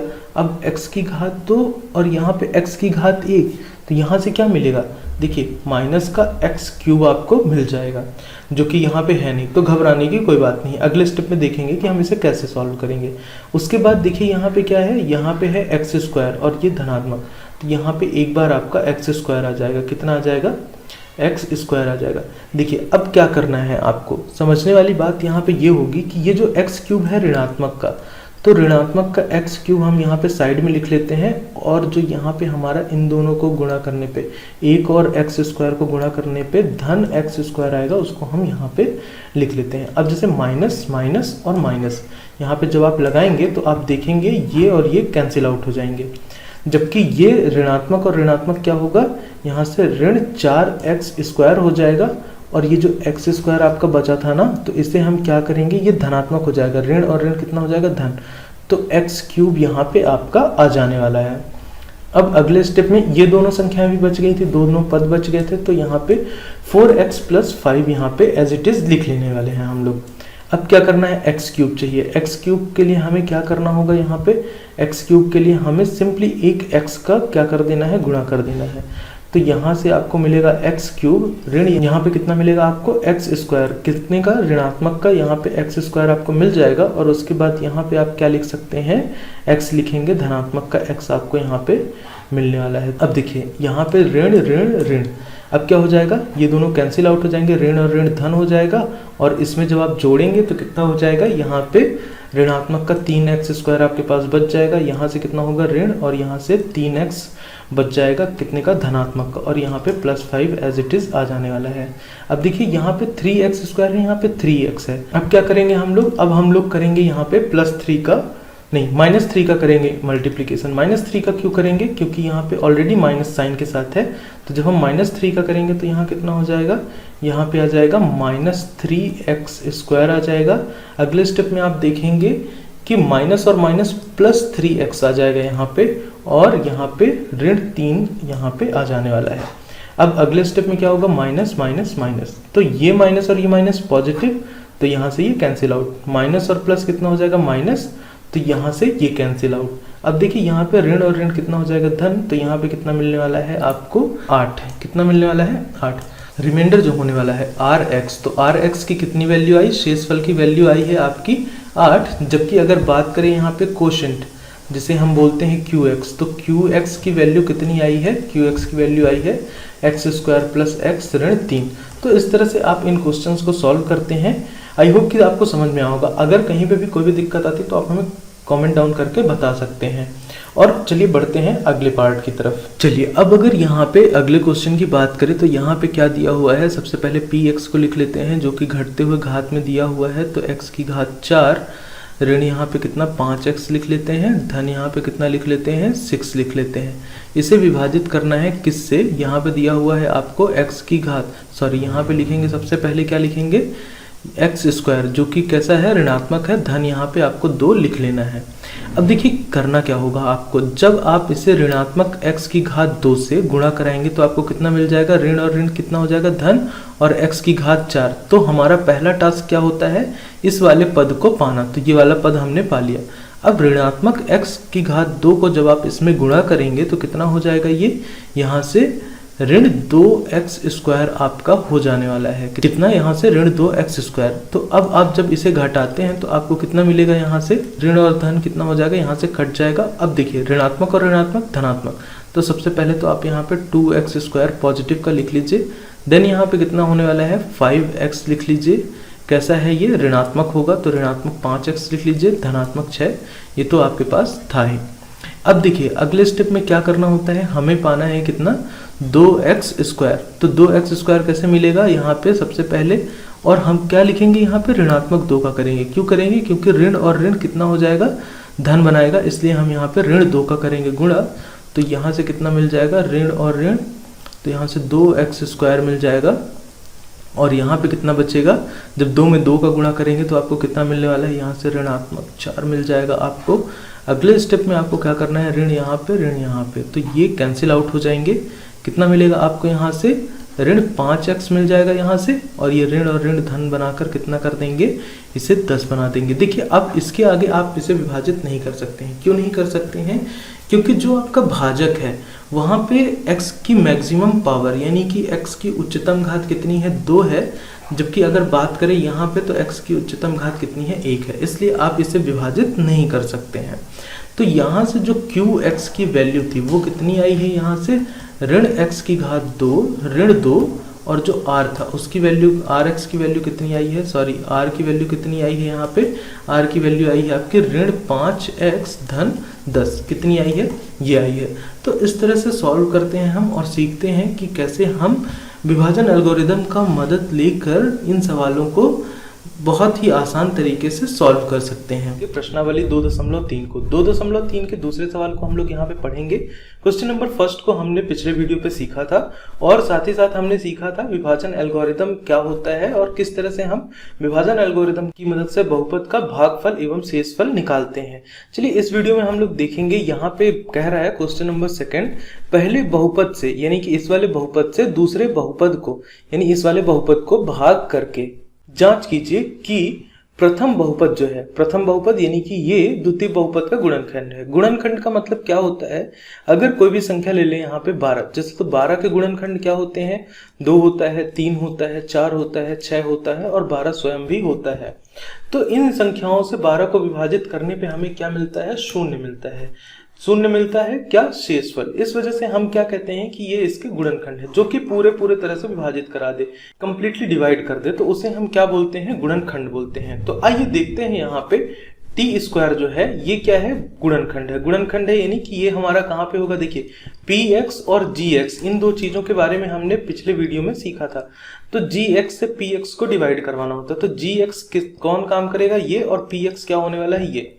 तो आइए रख के देखते हैं यहाँ पे 2t की power 4 plus 3t cube minus 2t square, then यहाँ पे क्या है 9t माइनस 12, ये है हमारा बहुपद। क्या है, ये हमारा बहुपद है। इसे विभाजित किससे करना है, t स्क्वायर माइनस 3 से।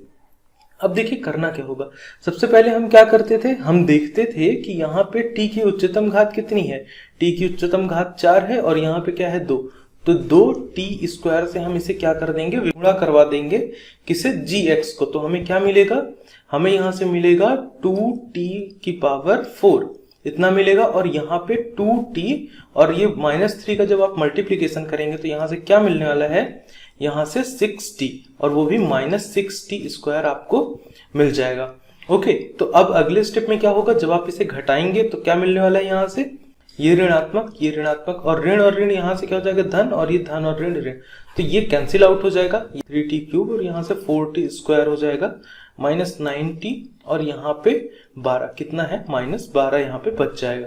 ओके, अब देखिए अगले स्टेप में क्या करना है, यहाँ पे हम लोग क्या करेंगे कि अब देखिए यहाँ पे उच्चतम घात कितनी है, t की उच्चतम घात है यहाँ पे 3, कितनी है 3, तो हम किससे गुणा करवाएंगे, हम गुणा करवाएंगे यहाँ पे t से। और साथ ही साथ क्या देखने वाली चीज होगी कि यहाँ पे t की घात 3 का कोफिशिएंट कितना है, तो यहाँ पे 3 है, तो 3t से हम क्या करवाएंगे, गुणा करवाएंगे, और ये कैसा होगा, धनात्मक। तो यहाँ पे 3t से जब आप गुणा करवाएंगे तो यहाँ से 3t क्यूब मिल जाएगा, और 3t और -3 का जब आप मल्टीप्लीकेशन करेंगे तो कितना हो जाएगा, 3 तिकाई 9, वो भी ऋणात्मक 9t यहाँ से आपको मिलने वाला है। ओके, अब देखिए क्या करेंगे, ऋण और ऋण, अब देखिए यहाँ से ऋणात्मक और ऋणात्मक ये कैंसिल आउट हो जाएगा, ऋणात्मक और धनात्मक क्या हो जाएगा, इसे यहाँ से ऋण और ऋण धन हो जाएगा, और ये धन और ऋण कितना हो जाएगा, ये भी कैंसिल आउट हो जाएगा। यहाँ से कितना बचेगा, -4t स्क्वायर, और यहाँ से कितना बचेगा, 12 बचेगा ऋणात्मक। अब देखिए अगले स्टेप में क्या करना है, यहाँ पे चाहिए आपको कितना, t स्क्वायर, और यहाँ पे भी है हमारे पास t स्क्वायर, और यहाँ पे कैसा चाहिए, धनात्मक या ऋणात्मक, ऋणात्मक चाहिए। क्यों, क्योंकि जब ये वाला ऋण होगा यानी कि जब घटाएंगे हम नीचे वाले बहुपद को तो हमें क्या मिलना चाहिए, धनात्मक पद मिले, तभी तो ये जाकर घटेगा। तो हम यहाँ पे ऋण 4 से कर देंगे क्या, गुणा, ऋण 4 से जब हम करेंगे गुणा तो कितना हो जाएगा, यहाँ से ऋण 4t², यहाँ से 4t का वर्ग मिल जाएगा, ऋण यहाँ पे कितना मिलेगा 12 मिल जाएगा। उसके बाद जब यहाँ पे माइनस और माइनस, तो ये माइनस माइनस प्लस, ये भी माइनस माइनस प्लस, तो ये पूरा कैंसिल आउट हो जाएगा। तो यहाँ से कितना मिलेगा 0। तो आंसर हमें क्या मिल रहा है 0। मैंने पहले ही बताया था कि अगर ये वाला जो बहुपद है अगर इसका गुणनखंड है तो हमें शेषफल जो होगा वो 0 मिलेगा। इसलिए हम कह सकते हैं कि जो हमारा gx है वो px का गुणनखंड है। क्या है? गुणनखंड है। तो इसलिए हम यहाँ पे यस या फिर हाँ लिखेंगे, लेकिन उससे पहले आपको ये सारी चीजें दिखानी पड़ेंगी। चलिए बढ़ते हैं अगले पार्ट की तरफ।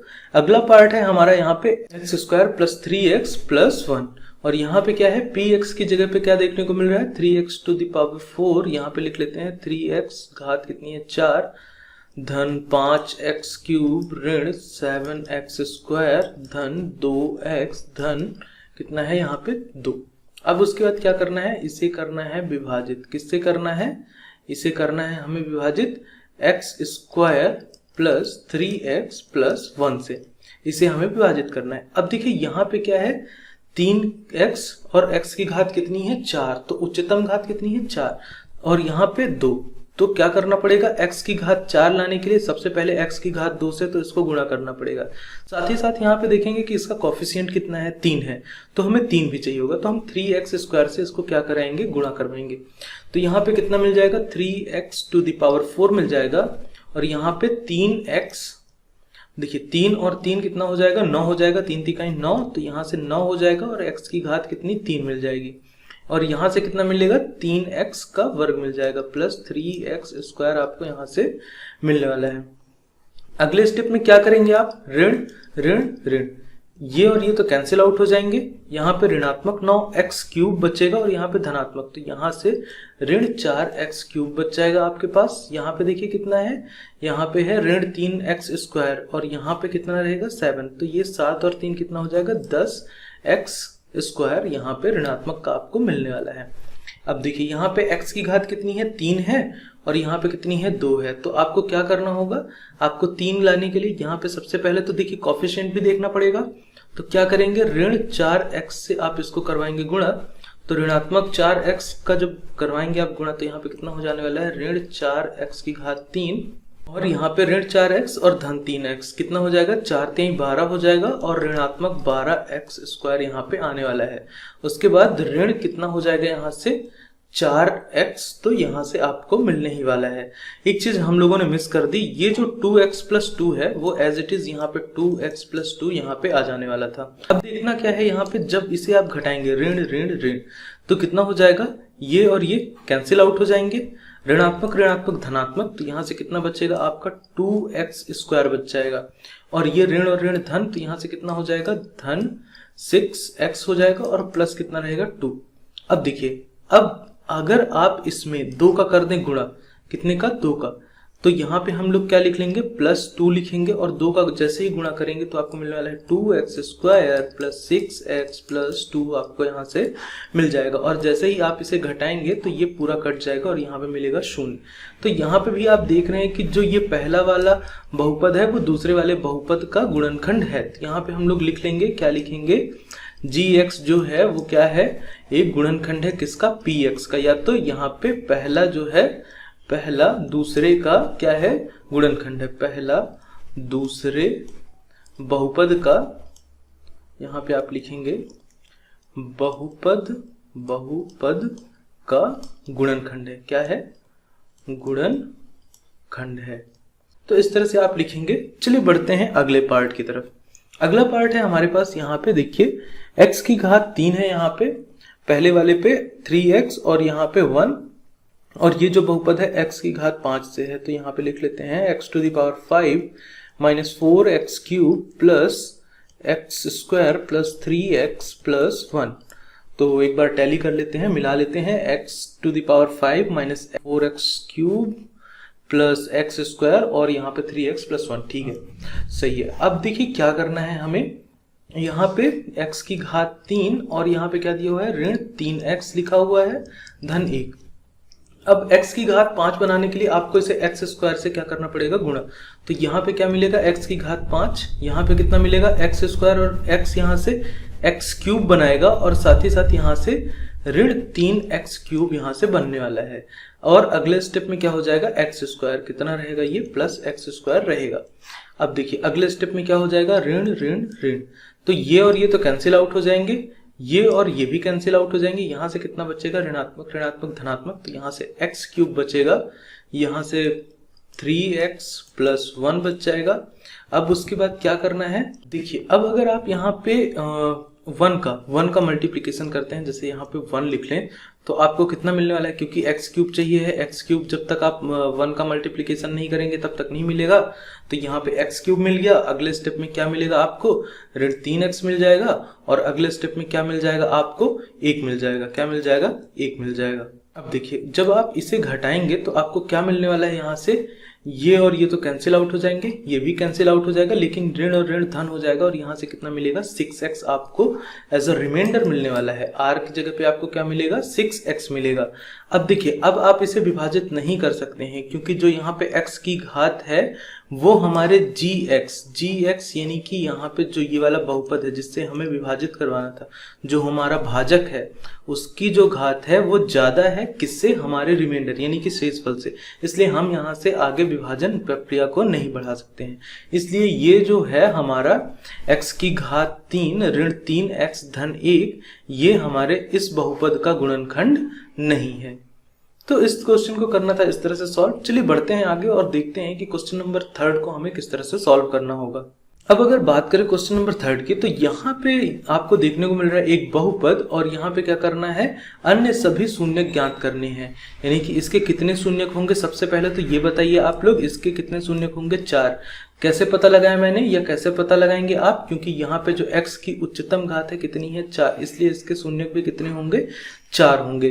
तो हमें शून्यक ज्ञात करने हैं। यहाँ पे कितना दिया हुआ है, जिसके 2 शून्यक, एक शून्यक ये है और एक शून्यक ये है। अब देखिए शून्यक कैसे निकालते हैं। यहाँ पे अगर अल्फा और बीटा 2 और मान लेते हैं जो कि हमारे अननोन है, और यहाँ पे 2 कौन कौन से दिए हुए हैं, √5 माइनस √5/3 है। तो देखिए 2 तो ये आपको दिए हुए हैं, लेकिन 2 ये आपको पता लगाने हैं। रूट हम निकालते कैसे हैं, अगर आपको ये रूट दिए हुए हैं तो हम सिंपली इन्हें क्या करते हैं, x के साथ ऐसे लिखते हैं, माइनस, जैसे इसकी बात करें तो ये हो जाएगा minus alpha, x minus alpha, x minus beta. Then उसके बाद अगर बात करें यहाँ पे, तो यहाँ पे x माइनस कितना हो जाएगा, √5/3 हो जाएगा, और यहाँ पे कितना हो जाएगा, x प्लस √5/3 हो जाएगा। तो ये इसके 4 रूट होने वाले हैं। कौन कौन से, x minus alpha, x minus beta, x minus 5/3 root के अंदर होगा, और साथ ही साथ x प्लस √5/3, ये इसके 4 गुणनखंड होने वाले हैं। हम इस तरह से लिखते हैं। हमने एक्सरसाइज 2.2 के इंट्रोडक्शन वाले पार्ट पे बहुत अच्छे से सीखा था। अब देखिए अगर ये इसके रूट हैं यानी कि शून्यक हैं, तो ये इसे पूरी तरह से विभाजित करेंगे। ये हमने अभी जस्ट पिछले क्वेश्चन में भी सीखा है। तो अगर ये इसे विभाजित करेंगे तो क्यों ना हम इन चारों के गुणनफल के रूप में इस पूरे बहुपद को लिख दें, 3x⁴ plus 6x cube minus 2x² plus 10x minus 5, यही बहुपद होगा, जिनमें से ये दोनों हमें पता है। अगर बात करें इन दोनों की, तो यहाँ से आपको एक चीज देखने को मिल रही है, यहाँ पे ये कुछ इस तरह से देखने को मिल रहा है, a माइनस बी और a प्लस बी देखने को मिल रहा है ना। इन सारी आइडेंटिटीज यानी कि सर्वसमीकाओं का आप लोग स्क्रीनशॉट ले सकते हैं, और ये बेसिकली आप लोगों को याद भी होना चाहिए। तो ये a² माइनस b² की तरह दिख रहा है, जी हाँ बिल्कुल दिख रहा है। तो इसे आप क्या लिख सकते हैं, a² माइनस b² लिख सकते हैं। तो जो अगला स्टेप होगा आपका, वहां पे आप क्या करेंगे, आप लोग स्क्रीनशॉट ले सकते हैं इसका। यहाँ से आएगा आपका x minus alpha, x minus beta, और यहाँ से कितना हो जाएगा आपका, यहाँ से हो जाएगा आपका x² माइनस √5/3 का, यहाँ से हो जाएगा होल स्क्वायर। इधर बड़ा वाला ब्रैकेट लगा लेते हैं यहाँ पे, और ये। तो अगले स्टेप में आप क्या देखेंगे, अल्फा, x माइनस अल्फा, यहाँ पे x माइनस बीटा, और यहाँ पे क्या देखेंगे, जो ये वाला हो जाएगा वो हो जाएगा x² माइनस 5/3। तो ये तो हुआ हमारा एक रूट। अब देखिए करना क्या होगा, अल्फा प्लस बीटा कैसे निकलेगा। यहाँ पे अगर कोई एक बहुपद हो जो कि द्विघात बहुपद हो, उसके हमें दो रूट मिल जाए जो कि अल्फा और बीटा हो, तो हम कह सकते हैं कि वही दोनों रूट होने वाले हैं यहाँ पे या फिर शून्यक होने वाले हैं। तो उसके लिए क्या मिलेगा, देखिए ये चीज यहाँ पे गुणन में है, यानी कि गुणा हो रहा है यहाँ पे, तो इधर आके क्या हो जाएगा, डिवीजन हो जाएगा। तो सबसे पहले हम क्या करते हैं, इस वाले पद से इसे हम क्या करेंगे, विभाजित करवाएंगे। यहाँ पे लिख लेते हैं 3x to the power 4 plus 6x cube minus 2x square minus 10x minus 5, और इसे क्या करना है, डिवाइड करना है पूरे को x स्क्वायर माइनस 5/3, इस टर्म से इसे डिवाइड करना है। ओके, तो अब क्या करेंगे अपन, यहाँ पे x की उच्चतम घात कितनी है, 4 है, तो x की घात यहाँ पे 2 थी, तो सबसे पहले तो x स्क्वायर से तो करना ही पड़ेगा। साथ ही साथ कॉफिशिएंट कितना है, 3 है, तो यहाँ पे 3 लिख लेते हैं। अब जब आप इसे गुणा करेंगे इसमें तो कितना हो जाएगा, 3x टू द पावर कितना हो जाएगा, 4 मिल जाएगा आपको, और जब आप आके इसमें गुणा करेंगे तो कितना हो जाने वाला है, 3 से 3 कट जाएगा और 5x स्क्वायर बच जाएगा। तो यहाँ पे लिख लेते हैं 5x स्क्वायर, वो भी माइनस साइन के साथ। ओके, अगले स्टेप में क्या करेंगे, माइनस और ये माइनस, तो ये हमारा कैंसिल आउट हो जाएगा। यहाँ पे कितना बचेगा, 6x क्यूब, और ये माइनस माइनस प्लस, तो 5 में 2 जाएंगे, कितना बचेगा, 3x, कितना बचेगा, प्लस यहाँ से 3x स्क्वायर आपका बच जाएगा। उसके बाद यहाँ पे minus 10x as it is, और यहाँ पे माइनस 5 भी। अब क्या करेंगे आप, देखिए अब आपको क्या करना है, 6x क्यूब चाहिए है, तो सबसे पहले तो आपको 6 चाहिए है कॉफिशिएंट में, और यहाँ पे अगर आप x का गुणा कर देंगे तो कितना मिल जाएगा आपको, x क्यूब मिल जाएगा, ठीक है। और यहाँ पे साइन कैसा चाहिए, पॉजिटिव चाहिए, तो पॉजिटिव ही रखेंगे, जैसा इसका साइन होता है वैसे ही हम यहाँ पे कॉफिशिएंट इसका भी रखते हैं। अब देखिए यहाँ पे कितना हो जाएगा, 6x क्यूब आपको मिल गया, जैसे ही 6 का गुणा करेंगे यहाँ पे तो कितना हो जाएगा, 6x क्यूब हो जाएगा। और जब अगले स्टेप में आप देखेंगे यहाँ पे 6 और ये कैंसिल आउट होकर कितना हो जाएगा, 2, और यहाँ से कितना बचेगा, माइनस 10x आपका हो जाने वाला है। अब देखिए यहाँ पे माइनस और माइनस, तो ये कैंसिल आउट हो जाएगा, और ये माइनस माइनस प्लस, और ये प्लस माइनस ये भी कैंसिल आउट हो जाएगा। तो यहाँ से कितना मिलेगा, 3x स्क्वायर, और यहाँ से कितना मिलेगा आपको, -5 आपको मिलने वाला है। अब आपको सिंपली क्या करना है, यहाँ पे क्या चाहिए आपको, 3 चाहिए है, यहाँ पे 3 चाहिए, तो आप क्या करेंगे, +3, कॉफिशिएंट कितना है, 3 है, और साइन क्या है, प्लस, तो हम प्लस लिख लेंगे, तो यहाँ से आपको मिलेगा 3x स्क्वायर, और अगले स्टेप से आपको -5 मिल जाएगा। अब जब आप इसे घटाएंगे तो आपको यहाँ से ये कैंसिल आउट होकर कितना मिलेगा, यहाँ से आपको मिल जाएगा 0, कितना मिल जाएगा, 0। और अब देखिए यहाँ पे जब रिमाइंडर आपको 0 मिल गया है, आपको एक ये इक्वेशन मिली है, इस इक्वेशन को देखिए ये जो इक्वेशन आपको मिली है ना, ये होगा इसकी जगह पे, यहाँ से पार्टीशन कर लेते हैं। यहाँ पे आप क्या लिखेंगे, 3x square plus 6x plus 3 का गुणा जब आप किस में करेंगे, x की घात 2 ऋण 5/3 में, तो आपको कितना मिल जाएगा, यहाँ से 3x to the power 4 plus 6x cube minus 2x square minus 10x minus 5 आपको मिल जाएगा। तो बेसिकली इसी तरह से करना था। अब देखिए अब आपको क्या करना है, अल्फा बीटा यहाँ से मिल जाएगा, 3 यहाँ से कॉमन ले लीजिए, कितना हो जाएगा यहाँ से x स्क्वायर प्लस यहाँ से 2x प्लस 1, और यहाँ पे कितना हो जाएगा x स्क्वायर माइनस 5/3। अब देखिए एक चीज आपको अब तक सॉल्व करते हुए, यहाँ पे इसको px लिख लेते हैं, एक चीज तो अब तक आप लोगों को आ गई होगी सॉल्व करते करते कि ये x प्लस 1 का होल स्क्वायर है, किसका, x प्लस 1 का, तो यहाँ पे 3x प्लस 1 और यहाँ पे x प्लस 1, यहाँ पे आपका 2 रूट ये हो जाएगा, और 2 कौन कौन से थे, ये वाले थे, तो यहाँ से x माइनस रूट 5/3 लिख लेते हैं, थोड़ा अच्छे से लिख लेते हैं, यहाँ पे x प्लस रूट 5/3। तो बेसिकली यही थे। और अगर अल्फा और बीटा की बात करें तो यहाँ पे कितना था, px यहाँ पे लिख लेते हैं, अल्फा और बीटा कितने थे, -1 और -1 यहाँ पे आपको देखने को मिलेगा, अल्फा और बीटा की वैल्यू, अल्फा इक्वल टू और बीटा इक्वल टू। तो इस तरह से सॉल्व करना था इस क्वेश्चन को। चलिए बढ़ते हैं अगले सवाल में। अगला क्वेश्चन है हमारा 4th नंबर, जिसमें कि आपसे कहा जा रहा है कि यदि यहाँ पे x cube minus 3x square plus x plus 2 एक बहुपद है ना, एक बहुपद gx से भाग देने पर, यानी कि यहाँ पे px दिया हुआ है, क्या दिया हुआ है px, जिसकी वैल्यू क्या है ये है। और यहाँ पे gx से भाग देने पर क्या आ रहा है भागफल एवं शेषफल क्रमशः रिस्पेक्टिवली, इसको इंग्लिश में बोलते हैं। यहाँ पे x-2 कितना आ रहा है x-2 भागफल, जिसे हम qx बोलते हैं, प्लस रिमाइंडर कितना आ रहा है यहाँ पे -2x + 4 आ रहा है। तो gx ज्ञात करिए।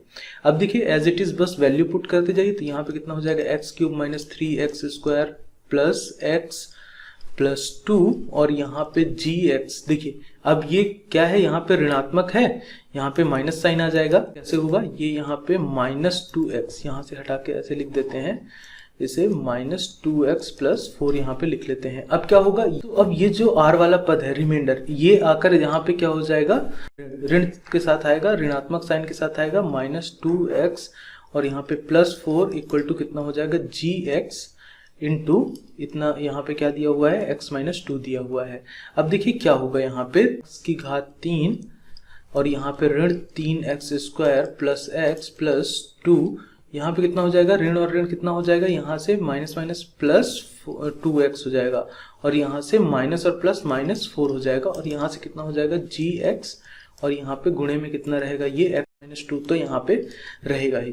अगले स्टेप में क्या करेंगे आप देखिए, 2x यहाँ पे है, x यहाँ पे है, तो x³ - 3x² ये दोनों क्या हो जाएंगे 3x बन जाएंगे। तो यहाँ पे 3x लिख लेंगे, ये धनात्मक 2 ये ऋणात्मक 4, तो कितना बचेगा ऋणात्मक 2 और यहाँ पे कितना gx और यहाँ पे कितना था, ये जो संख्या थी या फिर कह दीजिए जो पद था उसे हम लिख देंगे यहाँ पे।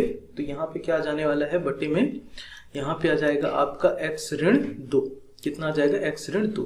अब देखिए x³ - 3x² + 3x - 2 को डिवाइड करना है किससे, यहाँ पे x-2 से, तो हमें क्या मिल जाएगा gx मिल जाएगा। तो जब आप इसे डिवाइड करेंगे तो कितना मिलने वाला है, यहाँ पे सबसे पहले तो आपको क्या चाहिए x³ चाहिए है, तो x² यहाँ पे आपको चाहिए होगा। जब इसका गुणा करेंगे आप इसमें तो यहाँ पे कितना मिल जाएगा x³ मिल जाएगा और यहाँ पे कितना हो जाएगा -2x² हो जाएगा। ओके, अब देखिए यहाँ पे ऋण यहाँ पे ऋण, तो यहाँ से कितना मिल जाएगा, ये दोनों कैंसिल आउट हो जाएंगे, कैंसिल आउट हो जाएगा। और ये देखिए ऋण और ऋण धन, और जब आप इसमें जोड़ेंगे इसे तो कितना होगा, यहाँ से ऋण x² आपको मिलेगा, धन यहाँ पे 3x और ऋण यहाँ पे 2 आपको मिलने वाला है। अब देखिए ऋणात्मक है तो हमें यहाँ पे भी ऋणात्मक चाहिए होगा, तो x से जब गुणा करेंगे ऋण x से तो यहाँ से ऋण x² मिल जाएगा और यहाँ पे कितना मिलेगा, ऋण और ऋण धन हो जाएगा, तो कितना हो जाएगा यहाँ पे 2x हो जाएगा। अब क्या होने वाला है, यहाँ पे होगा आपका, देखिए यहाँ पे माइनस और ये माइनस, तो यहाँ से कितना मिलेगा आपको, ये और ये कैंसिल आउट हो जाएगा, ये ऋणात्मक और धनात्मक ऋणात्मक, तो यहाँ से x-2 आपको मिलने वाला है। अब क्या करना है, सिंपली आपको करना है +1 का मल्टीप्लीकेशन यानी कि गुणा, तो कितना हो जाएगा x-2 हो जाएगा, तो कितना मिलेगा यहाँ से 0 और यही होगा हमारा आंसर। क्या होगा हमारा आंसर, आपसे क्या पूछा गया था gx क्या होगा आपका, ये होगा x², gx की जो वैल्यू आएगी वो कितनी होगी x² - x + 1 होने वाली है आपकी gx की वैल्यू। तो बेसिकली इस तरह से सॉल्व करना था इस क्वेश्चन को। क्वेश्चन नंबर 5 मैं आप लोगों के लिए छोड़ रहा हूँ होमवर्क के लिए। अगर आपको कहीं पे भी कोई भी दिक्कत होती है तो आप हमें कमेंट डाउन करके बता सकते हैं, हम आप लोगों के लिए एक अल्टरनेट वीडियो जरूर प्रोवाइड करवा देंगे।